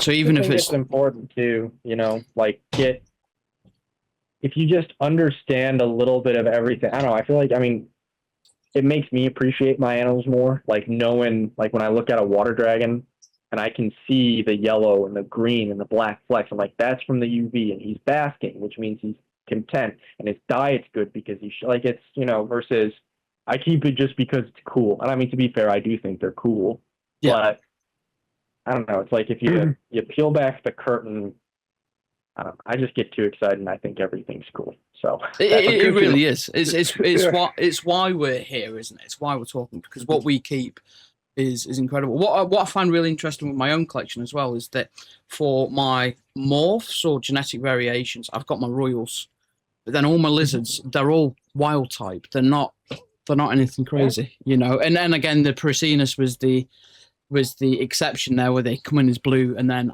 they were gifted to me. I was in a fortunate position where they came to me free of charge, and it wasn't something I was initially looking at. But then when I sunk my teeth into it, I was like, this is something I could really work with and understand. So it was really cool. They were always my go-to for people that liked tree monitors but didn't have the space or the money. What that Viv looks like was at a 4 or 3B3. 120. Okay, it's a 90. Okay. It's 900 Exoterra. Yeah. So they're growing out, but there is a plan to do a 4 foot by 4 foot by 2 foot just to this side when they get bigger. The male's just I love recommending them to people for that. They're just great. under a year old, the male. So I don't think he's mature yet, like you were saying with your water dragons. The female, she's older and she's laid infertile clutches with a previous owner, and I've seen them trying to lock, but there's nothing happening really. So, but that's the grow out cage. And then when they move over here, I want to put in a water section, and I want to put in some starry night reed frogs as well. So it's that slice of Tanzania in a box. So I'm really excited for the future plans for them. And again, you are right. Species cohab. You're right. They are a poor man's tree monitor, because they're not a poor man's tree. They're cool. Dude, it's like they're not very common in the wild, from what I understand. There's only a few spots where a true, like an arboreal lacertid, right? Lacerta is like the quote unquote true lizards. And it's literally a lacertid that's filled the niche of a tree monitor. Like from an ecological standpoint, if you don't think that's cool, dude, I don't even keep it. I'm getting excited thinking about them now. But it's like, just like I said, there's too many. I'm biased again because I've worked with so many different species in captivity, and I get excited about all of it now. And it's like, it sucks, I have to pick my favorites. Yeah. Which are Sailfins and water dragons. But it's just every little thing is unique, and I just wish more people appreciated that, because especially nowadays, people want what's rare. And we were talking about it off stage. There was a time when Grassophilus Bracina, when they came in, those were rare, and then people realized how easy they were to breed, and now nobody I care about them. Like I said, if I had the room, more room, I would totally have some in my office or something, put a nice live planted Viv. But I just don't have the time or the space right now. Maybe in the future. But like I said, I keep, I've got Sailfins, and I guess you could say those are rare or just uncommon. But I have freaking corn snakes, normal corn snakes. You have any idea how hard it is to find normal corn snakes these days? Yeah. It just, like I said, people, I wish, this is me going on a different tangent. I just wish, and I said, this is why I've also been staying off of social media. I just wish people would have more fun. Dude, we're all doing this for a hobby. We do it so we don't have to worry about our 9 to 5 and the problems of life. And it's it just seems these days, like I said, at least when I've been on social media, people are just trying to complain and trying to say, the hobby is this, and the hobby is just this is my hobby. Yeah. And I just want to have fun with it and talk with cool people that are also sure, maybe I'm a little hyper analytical about carotenoid nutrition and retinoid metabolism. It really, it's something that's really interested me as well. So when we touched on it backstage, and you said you went up like you've got a greater understanding than I have at the moment, and I'm hoping that, you know, the more I dive into it, the better understanding I get, and the more improvements I can make as well. But it's like just seeing those initial results again was just incredible, and it was you know, and I do go on about it a lot, you know, and I share the pictures a lot because it's there in blue and green, not black and white, blue and green for people to see, and it was brilliant. And it's great to hear that there's yet another species where it's been visible and noted and documented, and more research into it. So it's definitely something I'll be looking into. I have I did a video on that. It was a while back. I used to do YouTube more often. I kind of just switched to posting crappy cell phone videos of when I'm hatching stuff, so there's proof that I'm breeding stuff. Yeah. But I got this one water dragon because right after they went CITES and I had moved out, I sort of went on a mad spree of just snatching up every wild caught one I could get that was still hanging around. And I bought some pretty messed up water dragons, but you know, I was like, I'll fix them up. I don't care if it takes them 3 years before they breed. I want the wild caught blood. And I bought this one male, and he was super washed out blue. He had droopy eyes. And yeah, I just fed him. I gave him UV, and he's still a little bit stunted. He's not, I don't think he'll get huge. And now he's sired 3 perfect clutches. Yeah. You know, I mean, this is a lizard that literally, like, I mean, he was probably going to be dead within 6 months had I not gotten him. And it's just, like I said, all because, and granted, I'm feeding roaches too, right? Like, so I'm feeding nocturnal bugs. You know, if I'm waiting for the wet, you know, because I'm in the northern United States, so like our summer is very short. But now I have access to a property of a friend who doesn't spray with insecticides, and I have a buddy up here who breeds Abronia, and he says he just goes out and he collects hundreds of wild grasshoppers. And so I want to implement those into the diet. And I know maybe people are hesitant on feeding wild bugs. I'll just say I've been doing it for a while and it works. It's a different conversation. Yeah, but I'd if love you've to got see access to somewhere that's safe to pull them from, that's the difference. If I went out into my garden or I went down the street and picked up a load of bugs, I don't know what they've been in contact with. If you've got a body with that much space, then there's no pesticides, the odds are those bugs are born, bred, and repeated over and over again in those same fields. We've got dandelion season at the moment, and the little one, he collects dandelions on the way home from school every day to feed to the bugs. Yeah. I have to take a sandwich bag to school with me, and on the way home he's running through all the fields, the grasses everywhere he can. And there's times where I have to say, no, not them ones, they're too close to the road, leave them for the next, you know. But yeah, and it's, you know, we do it with the dandelions, and I don't want to go off on too much of a tangent, but people keeping these animals too sterile, too clean. Yeah. You know, Andy and I both collect things, and again, it's a do as I say, don't do as I do. So I wouldn't advise people to go and collect sticks and moss and branches from the local woods and forests, because you don't know what you're bringing in. But I've done it from the start of my journey throughout reptiles, where I forage a lot of my own decorations, a lot of my own mosses. I buy things from where they shouldn't be bought from because it's not the norm, but I've got healthy lizards and healthy animals that are doing what they should be doing. So also, you're giving these animals a stronger immune system. I hate to say it, 90% of what we keep is so sterilely kept, so sterilely fed, that if anything got in there, they've got no home. It's like people. Say you stay at home all day, every day. You don't go out in the wild. You don't see other people. And there are people who have health problems because that's why they don't. Your immune system doesn't grow, your immune system gets weaker. And then you do have contact. The common cold, which I might brush off in a few days, can hospitalise the next person. It's the same theory with the animals and the way they're looked after. We've touched loads on the water dragons, and you've mentioned the Sailfins and Hydrosaurus a lot. So where did that transition come in? Because we've not really touched on the Sailfins and Hydrosaurus. Yeah, I wouldn't say, I mean, if you want the authority, definitely talk to Scott Corning. I'm biased as I studied under him. But Sailfins were the first love. It's just they're not huge, but they're big. And so again, it was just a matter of space, time, and finances too. They're not the cheapest lizard. I guess some of the import ones have come in at a cheaper cost, but the Philippine sailfin, that's legally those have not come into the country since 1994. Now they're non-CITES, so from what I understand, as long as there are F2 generation animals, that's how they're allowed to leave the Philippines.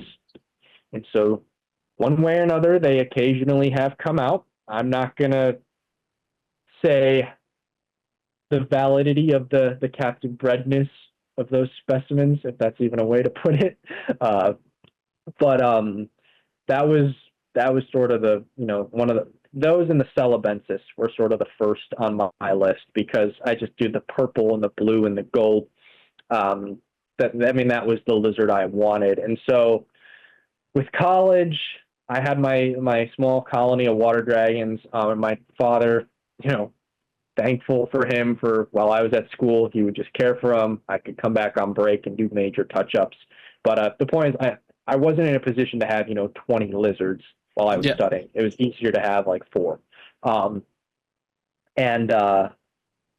The Sailfins, again, it was one of those where I was doing research and I talked with everybody. I said I wasn't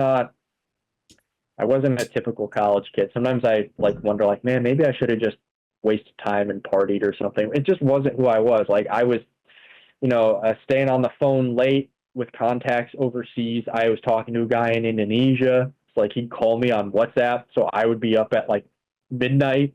And my roommate was like, "What the hell are you doing this?" I'm like, "No, I'm trying to learn here." But the biggest thing for me, I guess, when I was starting is the, I guess, accumulation of pure stock. And so, again, everybody has opinions. This is just mine. I'm not really a hybrid guy.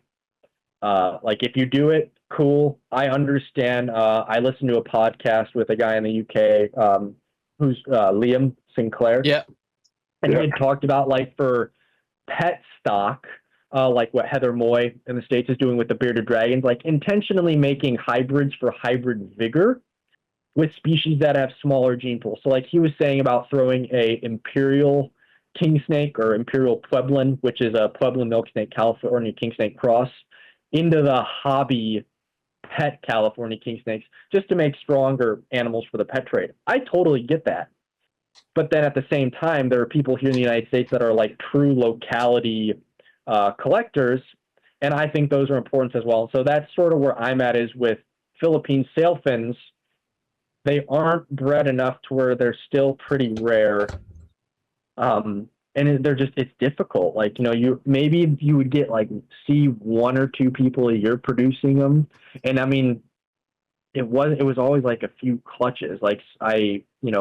My mentor Scott, his stuff was getting older, and I know he was moving around some stuff, so that was making stuff not breed. But even then, I'm not going to say names here. There was another breeder that was producing a lot of Philippine sailfins, but they had no lineage. Yeah. And so for me, I was originally as a kid really interested in carpet pythons. I liked sort of the black and yellow. And then I was scared away when that was it's a miracle it happened, I guess. I wanted to dive into carpet pythons because snakes were less work. But then nidovirus, in the mid 2010s and stuff, I was oh, I don't want to work with this stuff actually. And then I saw, Scott Corning's article in 6th grade, and that sort of flipped the switch into lizards. But it's kind of like carpet pythons. I can't go to a reptile swap. Oh, look, there's some jungle carpet pythons on the table. Dude, those things have been hybridized. If I bought those, look, these are pure jungles. You can't prove it. And, again, I'm not trying to sound like a smartass here, but it's show me the pedigree. It's or I could buy a pair of jungles from Inland Reptile in the States, who is the source for Australian Moralia with multiple generations of lineage charts. And so that's sort of where I wanted to work with Philippines. Was I was tired of the game of he said, she said, they said. And it took a long time, but I had a really good friend who was also getting into Sailfins when I was in college. And so, in a way, I had the connections, they had the funds, and they bought a bunch of different bloodlines, and we were able to trace back the pedigrees on somebody. So, like, unfortunately, that person ended up getting really sick in 2023, and I inherited their collection of Hydrosaurus. And so I ended up with two pure females, and I ended up having a third one and a male that I sent to a friend of mine. And so that way, it's like, heaven forbid, like I said, my place sets on fire. There's bloodlines living elsewhere. But it took so long because, again, so few people breed them, and even fewer have like the lineage and the proof. And so that was 2023, 3 years ago, and they were like juveniles after I had gotten them, or like larger juveniles, maybe subadults. So about 3 years. The one was a 2019, the other one was a 2020. The two females, and so they just raising them up. I was kind of quiet about it when I had them, other than people that I wanted to know, because again, sort of like I said at the start of the episode, talk is cheap. I didn't want to be another young kid on Facebook like, Hydrosaurus, Hydrosaurus. It's like, well, have you kept them? Have you bred them? And so I was sort of waiting until I did that. And even then, like, I've technically only bred Hydrosaurus for 1 year. Now, I'm pretty happy with my first year because I hatched 9 clutches in a span of 8 months. Like, literally every 25 to 32 days, I had a clutch hatching. And it sounds great. That was a little bit more than I wanted to start. I'm hoping I don't hatch that many this year because they eat a lot. And I had to start having 3 more dubia colonies just to keep up with production. So, you're hatching more babies, but you also need to now take care of more feeders. And yeah, it was a lot. But I had raised them up, and then in 2024, those 2 girls gave me their first infertile eggs. So they had cycled, they were housed by themselves. And thanks to a really good friend of mine, they had a male that had really good pedigree. He was an F1.5. So he was slightly line bred. He was produced from a wild-caught male that bred with a wild-caught female, and then the dad that was wild-caught was bred back to his daughter to produce this male. So slightly line-bred, but just good genetics. And he had already had a lot of purple. That's the thing is, I sometimes laugh because I don't think I have a really nice-looking female Philippine. I won't lie. She's great. But, like, I've kind of had muddy males, and that's just because purely I want them for their genetic values, because I can literally prove with photos of their parents or the parents' parents where they came from. And it's just the peace of mind knowing that they're as pure. Like, either they came in wild caught or they're F1s from very valid sources that predate some of the initial hybrid breedings of the Pustullatus crosses in the United States. And so I threw them together, and I got the girls to cycle last year. And like I said, I wouldn't say I'm not confident yet, if that makes sense. Cause some people have one good year and then like nothing happens for 5 years. They're like, look, I did it again. Like, that's not consistent, Yeah. like that's, we've talked about that. Like, what's a proven breeder, or like a successful breeder or keeper, like the human. And, I'm not trying to put myself on a pedestal like water dragons. I did 2018, 2019, 2020. I intentionally took 2021 off. 2022, I had eggs, but that was the year I overdosed my adults. So I didn't hatch any, but the point is the adults still went through their cycles. 2023, I hatched them. 2024, I took off. And then 2025 and 2026, even though that was only a 2-year period, like, I've already had 16 clutches of water dragons this year, and I've hatched 12 of them, so they're doing their thing. But the Sailfins, maybe I wish I could give more data or more confidence. Like, talk to me in 5 years, and I'll have either ideally had a failure year, like it's going to happen. Like, I've had it happen with water dragons. But ideally, I'd like to say I've hatched them, this year sometime. But my season is weird I get clutches later than most people, and I think that's because our summer starts later up here in the northern part of the states. So I always hear people getting eggs before me, but again, the people who get, like, there are a lot of people that get eggs before me, but there are also people who have gotten eggs before me for years. And I mean, there was a period last year, like I said, with my clutches where I had hatched more Sailfins in 3 months than some of these other people had in 5 years. Yeah. Sorry, maybe that sounds a little bold to say. I didn't mean to word it like that. But I'm not just keeping 2 lizards together and hoping they make eggs. You know, I've been taught to watch the animals. I keep all my females separate for the most part, and then I watch them. I'll try and food cycle them with the seasons, and then when I see they're starting to what I assume is them building follicles or the start of the reproductive cycle, that's when I will pair them.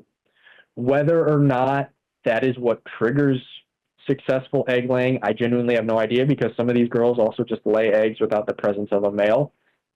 But it just seems like historically, and I'm speaking on Hydrosaurus pustullatus here, the Philippine Sailfin, because that's the one that I've seen mostly kept in zoos, is people just have a pair together 24/7, 365, and then they occasionally get babies. And then again, 3 years go by, they're like, look, we did it again.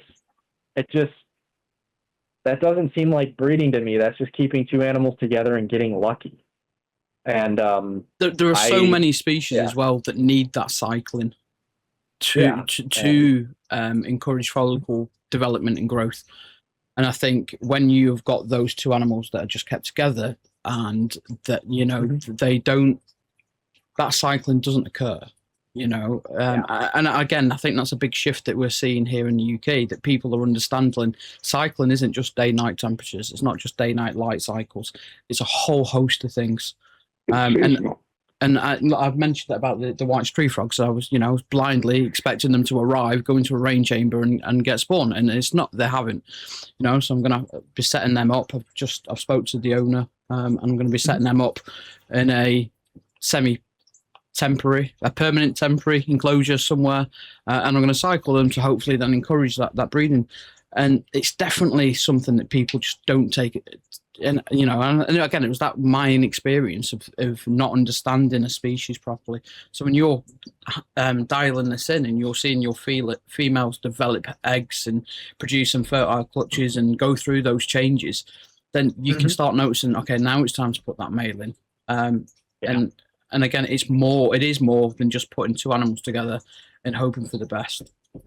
Yeah, and that's just how I was taught with a lot of stuff. Mostly snakes. Again, I'm very biased. The bulk of, I want to say like 80% of my work has been mostly snake, like professionally, between my internships and my jobs. But snakes and lizards are close. They're under the same order. They're squamata. So it's just like, you know, you just have to look for signs that are indicating the same part of a reproductive cycle. And it's just going to be different in a sailfin versus a water dragon. And even the age of the animal. That's the thing, is one of my females, she's 13 years old, and her cycle, I've only hatched 1 clutch from her. She's very difficult to track, and I just think it's because she's older, and maybe she takes more calories because she's physically a bigger animal. But, you know, whereas my younger girls, where they're both about the same size, they're just a year apart in age, and, you know, both of them, like clockwork, it's like 31 to 37 days if you feed them heavily after they've had a successful copulation, and then they lay back to back to back. And it's on the dot. I remember, like, the one girl, she laid 6 clutches back to back last year. They're incredibly fecund, which I was worried, because I've heard of people burning lizards out, and like, I was trying to get her to stop. I remember, actually, this is a funny anecdotal. I wish I should have brought my notebook. I'm sitting at my desk here. But I cut this one girl off of food. I felt terrible. I just fasted her for 7 days. I'm like, you laid your 4th clutch. You are not getting anything. I do not want to trigger another cycle. And I starved her for 7 days, which I know sounds cruel. I'm like, I don't want you to get even thinner at drawing fat to lay eggs. And then what did she do? After I fed her salad and a few roaches, on day 7, it's like literally 2 days later, I saw her swell up again. I was like, are you kidding me? So that was funny in my notes because I can see like clutch 1, clutch 2 was 36 days. Clutch 2 to clutch 3 was 36 days. Clutch 3 to clutch 4 was 36 days. And then I could see where I fasted her, and then she went 43 days. Exactly 7 days longer than the 36-day period. And then I was like, okay, screw it. I kept feeding her after that. I'm like, because now she's even skinnier because I had fasted her before that cycle. And then she laid 31 days after that cycle. And all 5 of those clutches were fertile. I think it shows the resilience of the animals, doesn't it? And it also shows how efficient they can be. And it's incredible when, you know, I've had a royal python lay this week, and I weren't expecting her to go. And then just from nowhere, we ultrasounded, and I'm not a great midwife when it comes to ultrasounding. I'm very bad at it. But I couldn't even see follicles, let alone eggs. And she dropped them, and she's given everything, you know, and it's just amazing what they can do when you don't think it's going to happen. And it's testament to the animals more than anything that when they do something like that. And her body told her 7 days of famine, I can't do these eggs. Oh, hang on, here's the food, let's go. It is insane because, like, I don't want to burn her out. I'm biased. She's my best looking Philippine. She's a F4 from some of the Dallas Zoo's original breedings in the, I want to say, 1988 or 1989. Yeah. I have a copy of the original Reptiles magazine of when their curator had originally published his findings on breeding them. And she's beautiful because she's a lion bred one from Scott Corning's stock. So she's just got this beautiful gold face with black reticulated markings. She's so pretty. I call her the queen. And the irony is, like, if you were to Google Philippine Sailfin, this is what I tell people, and you see that iconic photo of the one on the tree with the tail coming up. Yeah, the gold and purple. Yeah, so that's her granddad. Yeah. Like, that exact lizard is Scott Corning's male. He called it Joxer. And so one of the animals I have is Prodigy, like the great granddaughter of that one. And that's the one that laid most of my babies last year. I guess I'll just say it now. I mean, again, I don't know if they'll be available, but the bulk of those were what is in the UK. So that lineage lives on over with you guys. Yeah, so I'm not sure if it's been... So I know who's brought them in. Yeah. And I think it's spoken about within communities, but I don't know if it's been massively produced. Yeah. So I don't want to go mentioning too much at the moment. I don't want to step on lines, but if anyone does want to know where Alex's animals are in the UK, drop me a message and we'll have a conversation. But I don't want to. When I visited, I had to sign an NDA, so I don't want to go. You're all good. I don't want to go saying things that I don't know if I can or can't say online. So I'll just say my. I can say it because I didn't sign an NDA. Well, where did you hear it from? I heard it through the grapevine. The grapevine, okay. That's good. The Zoom-Med sandblasted grapevine. Yeah. No, it's like, so from what that buyer told me, they're going to try and hold those back for breeding. I can say everything I sent is half siblings. So there's the Dallas Zoo stock, and then I do have one of 2 females that I know of in the country from Bion's F1 stock. And so you guys got outcrossing of those 2. And then I'm hopeful, assuming this year ends up good, I have a different male. So the male that produced all my babies last year, he was on breeding loan from a friend because I wanted his pedigree. I held back 2 half siblings, and then I have a new male that is a pure F1 in the country. I don't know if people want me. I've got a buddy who I got him from, so I don't know if I'll say the lineage on that yet until I can hatch babies. But the point is, my goal is that if I can send more to that interested party that purchased from me previously, it'd be nice to set you guys up with true, pure, documented, completely unrelated postulatus. I actually did visit that facility as well very recently, and very good. Yeah. Did you get to see him? Yeah. Oh, man. Hopefully they look good. Yeah, I did. that was kind of bittersweet packing that box. I'm not gonna lie, because like they putting. I say that was the bulk of my production last year, because just people in the American hobby don't care about lineage. Like, I mean, I priced mine a little bit higher than most people because of the pedigree, and again, like my generation's all pics or it didn't happen. I'm like, here's the photos. If you don't believe me, email Scott. Like, like I'll happily give you the names of the people that produce these, or in the case of the mail that I had on loan last year, I'll give you the email of the person I loaned them from. Like, I have literal screenshots of their Facebook Messenger exchange with John Steele at Jay's Arboreals when he sold them the lizard. With the like, I can't make this up. But at the end of the day, people will still pay cheaper for a lizard that's quote unquote sold as a pure Philippine, even if nobody can prove it. Especially when the people trying to say they have pure stuff have also made hybrids. There's also like a whole video apparently on like why purity doesn't, I don't know. It was like kind of messy and awkward, and like I talk with those people on occasion, but there's just like this sad tension now. I'm like, dude, like, I don't know, like I learned a lot from those people. I visited their collection. But like if you can't prove it, don't list it as pure, right? Like if you wanted me to be technical, I have no idea how pure my water dragons are. Like I could go all the way back to Barber in 1885 when the Chinese water dragon had 3 different subspecies. I can't freaking tell the difference because I have no idea where they were collected, right? Like I'll only like they are like and I mean again, we're not going to be getting new bloodlines of Chinese water dragons in for the foreseeable future. Like I've just already accepted they're just going to be hobby stock Chinese water dragons. I don't think they'll ever get split because they haven't been split, for almost 200 years. But it's it's just that's me being technical and honest. Is that coming through? Was that one of yours?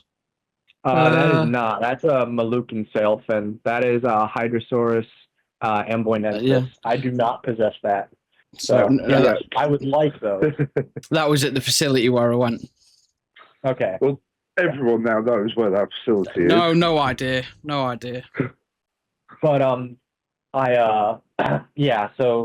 was that was kind of sad boxing those up. But I felt better knowing that somebody had told me, like, I think the last time Pustulatus came into the hobby was like 2008. Yeah, they've not been here. They've not been here for a long time at all. Been here. That was kind of cool to be like, I don't know, like I did wonder that. what, like my that's well, like if I had told my 13-year-old self sitting on that computer, like, you want this lizard now, just wait.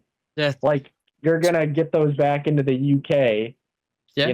So and it's amazing, honestly. Like the work that you've done is incredible, and we haven't even touched on. And I'm a bit careful of time at the moment because I know Andy's got something on this afternoon. But we haven't even touched on field visits. We haven't touched on articles writing. We're gonna have you back, Alex. I'm ready. I'm ready for round 2. Just let me know. And then the future of Alex at Agamids as well. There's so much more that we haven't got into, and you've seen the notes. There's it was a very, very, very ambitious 1 hour. But the problem is, it's like we've touched on and I said to you, we've touched on stuff naturally going through and stuff. And when we get into conversations and when you're talking to like-minded people, it's not an interrogation, it's a conversation. It flows naturally.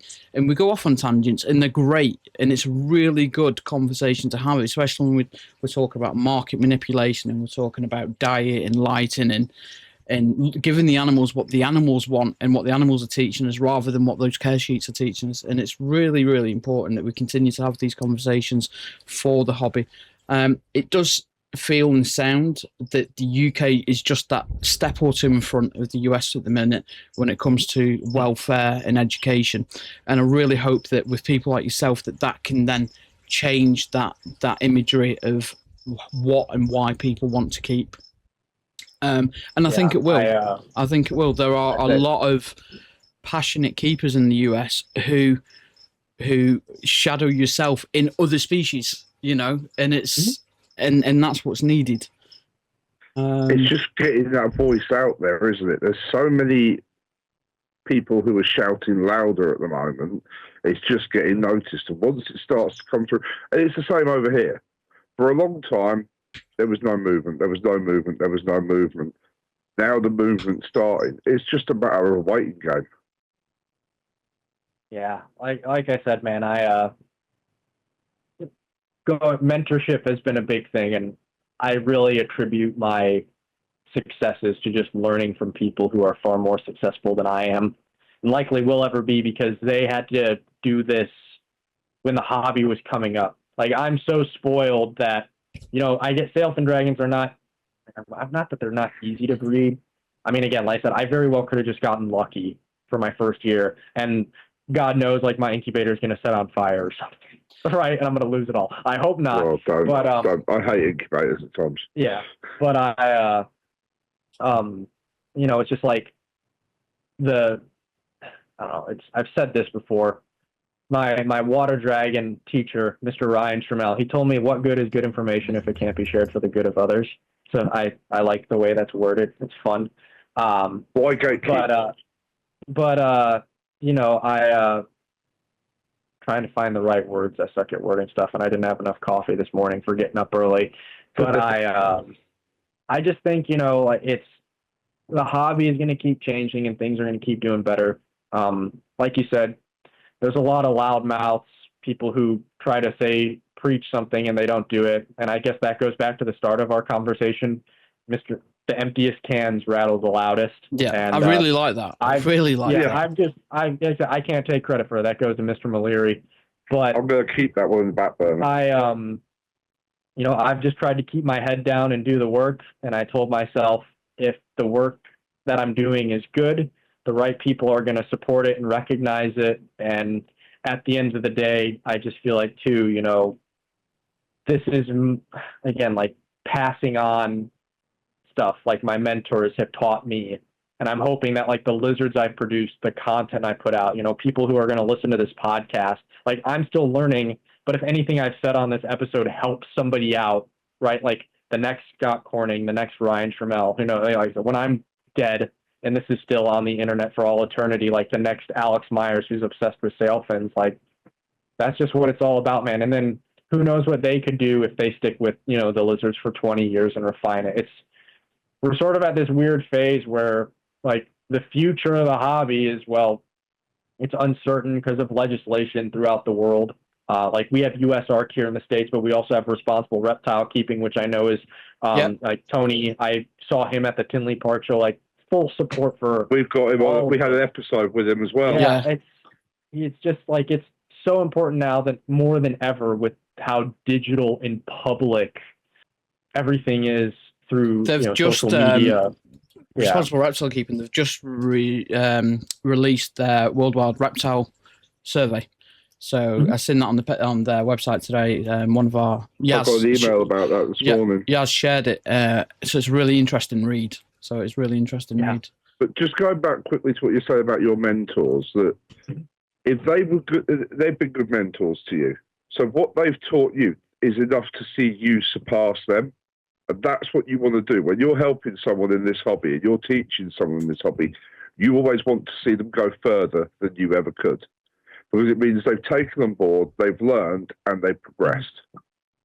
Yeah, I have a long way before I can top Mr. Scott, though. I told myself I want to do what he does. I want to breed every sailfin, and he's the only person I know that's done it. All 5 taxonomically recognized species. And he bred Microlophus before they were redescribed. When they came in, he saw they looked different, and he bred them once in 2006. Like, I remember I was like, that's crazy. He's like, dude, I have photos of it. I'm like, you had pics on your phone? He's like, no, literal printed photos from a camera, and they're like dated with the red ink. And sure enough, it's like there's photos of Microlophus that he had, and it's just like that's what I want to do. And I guess technically I'm going to have a little bit more to do because, like I said, the Sailfins look different on parts of the island of Sulawesi, the Microlophus. So assuming they get split in the near future, which my gut tells me they will, but that's all I'm going to say on that matter. Another point that we haven't got to, the reclassification of Sailfins. And localities, because it's something we're not even touched on. So, Andy, have you got some time away in September? Am I right in thinking that? October. Okay, maybe so we get... I'm away for a weekend in October. So I'll go away the 2nd to the 5th with the missus, the kids, the whole family, parents, a lot. And at the end of October, I'm going to Rome for 4 nights with the missus for our 40th. So we're gonna need another pre-recorded for one of those, yeah. And then hopefully by October we can talk more on the Winky reclassification. We can talk about field trips, and we can talk about written articles for the water dragons and the Sailfins. Down. Yeah, that sounds good to me. I will be messaging you on the Sailfins later because, as I said, I've got the baby one that I've taken on, and I want to get it spot on. Oh yeah. It sounds like you're already raising it the right way. Biggest thing I said, just be careful with the exoterics. They might bounce. The Sailfins don't seem as bad with glass as water dragons, but interesting you say that. I put tinting film on it to try and give him that, and he was not happy. The minute I took it off, couldn't care less. That's it. Yeah. So it just varies. But like I said, I keep all mine in the big grow tents. The main male, he's in an 8 foot by 4 foot by 7 foot. And so that's what I do is he always lives with a female. And then when I see other girls cycling, I just kind of play music. He moves around. Yeah. You know, this little one's got a 45-45 area of water. Nice. Yeah. And it's probably sitting 15 centimeters deep. Yeah, that's perfect. They'll use it. Like I said, it's the same with the Sailfins and my water dragons. I would love to do bigger water features. It's just the amount of waste they produce. And like I said, I guess I know I don't want to run this too much, but what's it called? I keep more like a water monitor with a big water feature that I can easily change just because. Well, what I'm looking at for the adults, so when it gets to adult size, I want to go 6 long, 3 deep, 6 high, and I want to do a 4x3 by 45 deep water body at the bottom, fully filtered, living animals, the whole lot go. It snacks on whatever's in there. It is what it is, but it's taking it to a level beyond filtering it. And it's like we said. Something, I'm going to end it with this, but you'll never have bioactive. It's always going to be bioassisted. Doesn't matter. As Mac and many people have told me in my naivety early on, doesn't matter how good your cleanup crew is, you're not getting rid of a shit that size. Yeah. And well, especially too, the Sailfins defecate in their water, so make sure you've got. I've seen people do them with fish. I mean, anecdotally, it never lasts long. I wish you the best, but because especially if you're trying to grow plants, they will eat the plants. But I want to. Yeah. I like being told I can't do something because then it makes me want to do it fucking more. Yes, please do it, because like if you can figure it out, I would love to do it. I've tried. And granted, I've got 10 Sailfins, so I have a lot of water. I slop every day, but it's it's how it goes. We've got with the Diamondback Terrapin, with the Diamondback Terrapin, we've got 5 foot water, but 5 by 2 by 2 tank, and then underneath we've got 4 by 1 by 1 sump, and it's still like I still have to do weekly water changes. You know, people underestimate the waste that these animals produce. There will be water changes, but the idea is I want to put it in so it's got a UV filtered waterfall coming down, which then is an extra layer of filtration on top of a filter. So it comes out of the water, into the filter, up, down the UV filtration on the waterfall, back in. All my misting currently, like on my Exoterra, is cycled through the same body of water. So it's not a separate body of water. It pulls the water through filter pads to circulate it for the misting in there as well. And it's building it up to a level. And it's like, I don't want a square. I don't want it so it's a box. It has to have a slope in, so it's got different levels of the water it can rest in. There's a lot of planning going into this, and I am hated for it at home at the moment. Godspeed, man. Do what I cannot. Like I said, that's unfortunate. I'm not the best. So I don't post photos of my setups. They're kind of janky. It's a lot of natural wood. I just cut down trees. But it's, a lot of zip ties and screws. My stuff doesn't. I've done naturalistic setups for like smaller stuff. It's just for the stuff I have. There's freaking claws. Like I put a giant monstera somebody gave me. It was probably like a $250 plant. Yeah, it lasted 2 weeks. The Sailfins ate it down to the nub. Yeah, I've got a friend with Tenosaur Pets and Arters, and he bought a big monstera, and again put it in there, literally just days. Yeah, that's how I try and feed them. I do a lot of wild foraging. We've got so many edible native plants up here, and so like I love cutting down like 5 feet of grapevine and throwing it in there, and I mean they just graze all day like giant brachiosaurs. That's what this is. All this is grapevine in with the Prasinus. Yeah, and people are like, you're mad because it's just going to rot, and I'm like, it's not going to rot. It will be absolutely fine, fine. So it's Alex. Thank you very much for joining us, and we will see you again in October for part 2, and we can dive into the bits that we've not managed to touch on today. Down below there is links to Instagram, Facebook, YouTube, Morph Market for Alex. So please make sure you jump over to each one of them, give them all a link, a click, a link, a follow, a comment, a subscribe, do all that good stuff, and support someone that's really passionate about the animals that they're keeping. Alex, thank you again for joining the podcast, and to the viewers, thank you guys. It's been fun. It's been fun. It's been good. I've really enjoyed it. Yeah. For us, again, please don't forget to comment, like, subscribe, share, and go and check out Alex's stuff. And we will see you live next Friday with Tarek. With Tarek. So Tarek's a good one. He's a vet, isn't he? Yeah, he's an exotics vet. Exotics vet. So really good. So I'll see you when I'm looking at you. Peace.